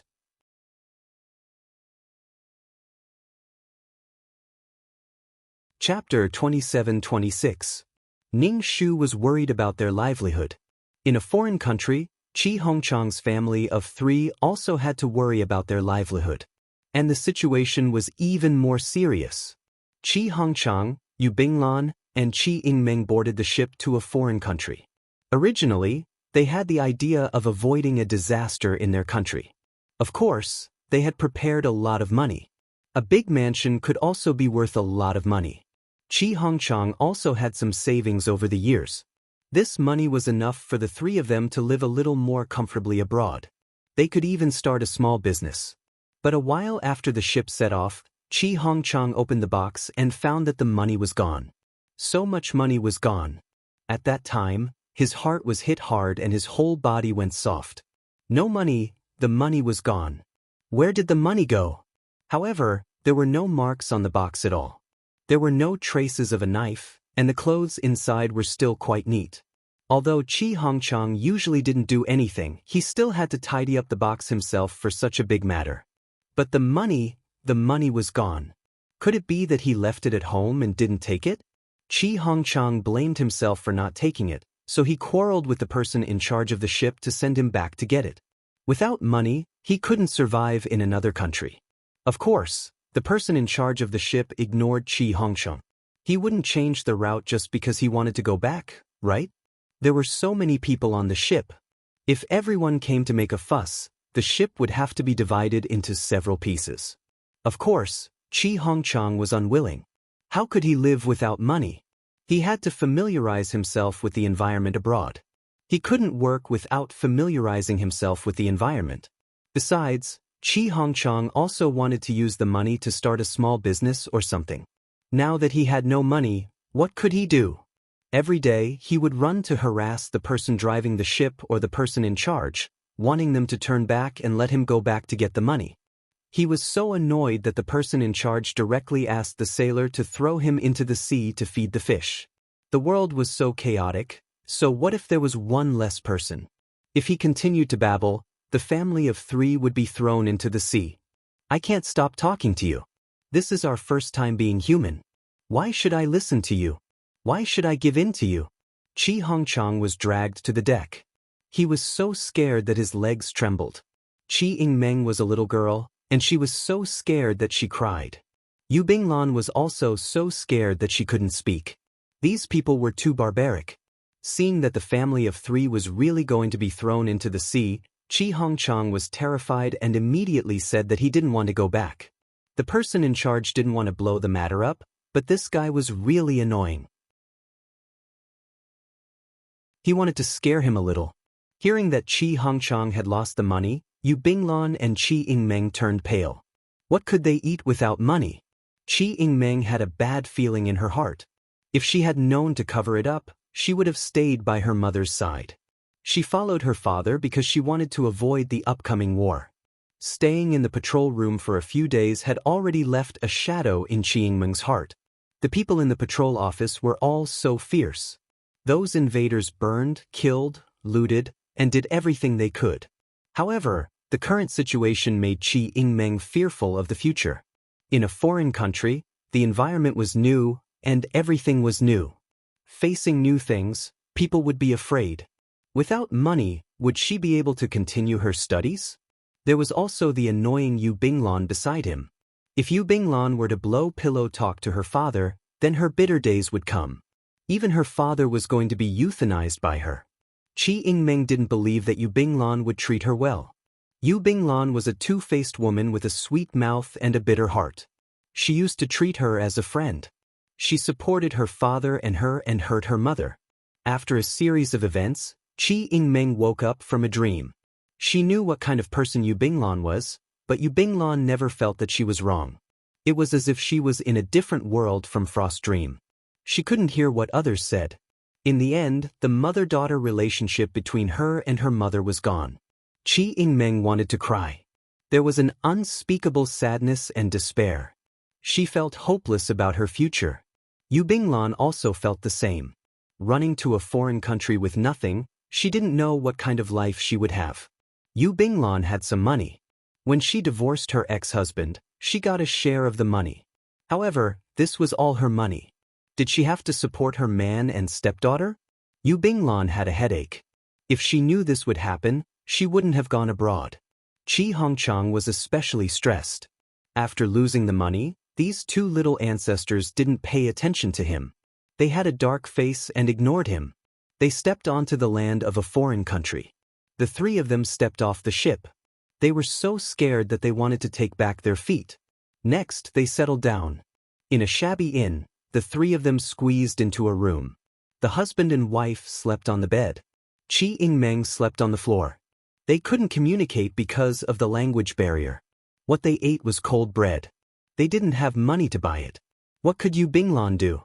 She wanted to buy 3 portions, but she didn't have enough money. At this time, there were many homeless people on the streets. There were people lying in the parks and on the streets. The 3 of them were so poor that they felt that life abroad wasn't as good as it was at home. especially now that they were in a period of economic depression. Capitalist factories worked overtime day and night. Child labor wasn't a problem. The unemployment rate was high. Women wore poor quality lipstick and swaggered through the streets. In order to eat, they even went to the sea to do that kind of thing. When Chi Hongchang went abroad to study, his family would send him money every month. The things he saw abroad were the best in the country. Chi Hongchang was shocked by what he saw now. If he had money and didn't live at the bottom, he would naturally ignore it. But now, he didn't even have the money to eat. For a bite to eat, he had to risk his life. This made Chi Hongchang very frightened. Now that he wanted to go back, he didn't even have the money to buy a return ticket. Every time the father and daughter ate, they would use her money to buy things. It was fine if it was just once or twice, but it was the same every day. This made Yu Binglan very unhappy. Thus, she suggested that everyone look for a job. Otherwise, what would they do if they didn't have anything to eat in the future? Especially now that a job was not easy to find. Even if they were to wash dishes, there would be people fighting to do it. Especially when the restaurant would cover lunch. The waiter would give some tips. The waiter overseas would accept tips. You had to give the waiter a tip because this was the waiter's salary. You had to give more or less. The waiter would work hard to get more tips. Many people fought for the job of waiter. Chi Hongchang and Chi Yingmeng were used to enjoying life. Now that they were asked to work, they were naturally nervous and uncomfortable. It was instinctive to dislike work. At home, there were servants to serve tea and water. If they hadn't enjoyed it before, then so be it. /BK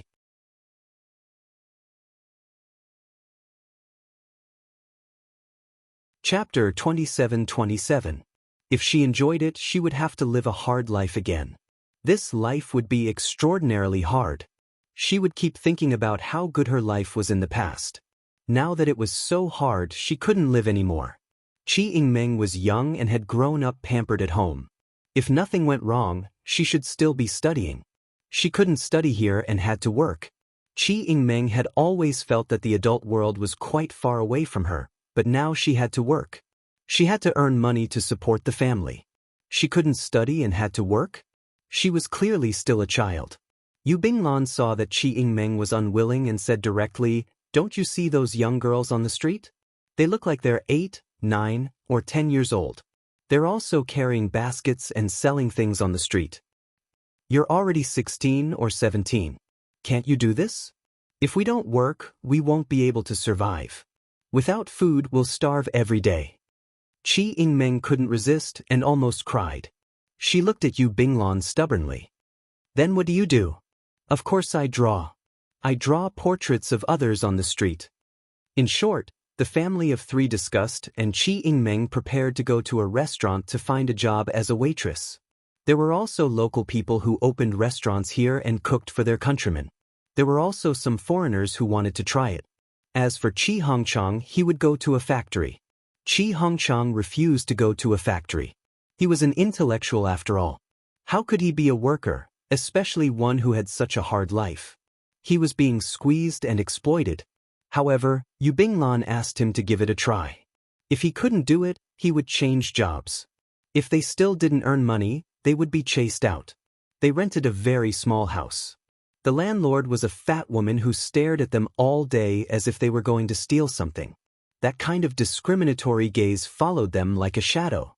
They often heard the fat woman say discriminatory and insulting words. However, they had no choice but to endure it. They were afraid that the landlord would chase them out and they would sleep on the streets.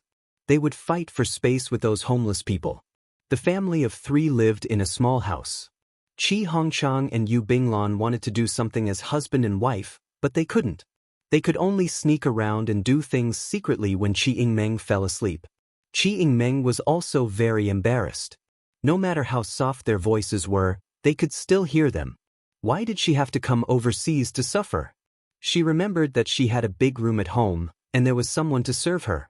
Unlike here, they lived in a cramped room with 3 people. Every day, they would be together from morning to night. In the middle of the room, they would have to turn their bodies sideways to let others pass. What the hell was this? No matter how bad life was in the country, It was still better than this. What kind of food were they eating here? If it was at home, her mother would deduct a little, but there were a few dishes for 3 meals a day. Even if it was stir-fried vegetables, it was still better than the cold bread. Putting something weird on the bread didn't taste good at all. Sometimes, the cheap bread they bought would have a moldy smell. In short, the taste was unusually hard to swallow. She missed home. She missed her mother. She missed school. She missed her classmates. She missed everything. She could eat delicious Western food in her own country, but she would never have the chance to eat it abroad. Chi Ying-meng cried silently.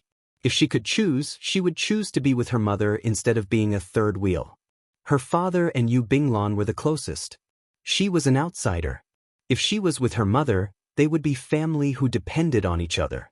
They would be blood-related family. Every night, Chi Ying-meng would feel lonely and want to cry. The next day, she would have to start working hard for a day's livelihood. Everything in the past seemed like heaven, like a dream.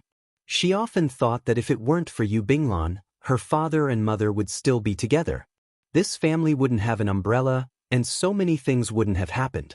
She also wouldn't have gone overseas and come to this foreign country where she had no relatives. She was still that little princess, still living in the spacious mansion, still studying and writing in the bright and clean school. She had braids, wore small leather shoes, a pleated skirt, and a cheongsam. Because of Yu Binglan's arrival, everything changed. Chi Ying-meng hated Yu Binglan even more. Especially when she encountered problems at work, the more she hated Yu Binglan. Chi Ying-meng was lucky and became a waitress in a restaurant. The restaurant saw that she was a young girl and was from another country, so they let her work here. Other than serving dishes, greeting customers, and wiping the tables, when there were no customers, Chi Ying-meng also had to clean and wash the dishes. These were nothing, especially when it came to eat. Many of them were fierce and vicious, and they didn't even tip. They even whistled at Chi Ying-meng and said low-class and vulgar words. They even touched her. Chi Ying-meng had no choice. In order to survive, she could only endure. When the day was over, she had to return to the cramped little room and eat bread that seemed to have gone bad. This kind of life was really suffocating. But these were all her choices. Chi Ying-meng just wanted to cry. The three of them looked tired and stressed. They were old and tired. Yu Binglan's spiritual aura and elegance seemed to have disappeared. Yu Binglan, who used her soul to paint, didn't have much business recently. Now that the economy was in a depression, who would have the leisure to make a self-portrait? It was better to go to a photo studio to take a picture than to paint. That painting was much more westernized. Moreover, sitting still and letting others paint or take pictures of her would be done in a few seconds. In order to survive, who would have the leisure to do so? Therefore, for the first time, the soul painter Yu Binglan found that everyone here appreciated her spiritual aura paintings. There was no business, but men came and wanted to spend some money to have sex with Yu Binglan. Yu Binglan was so angry that she was about to explode.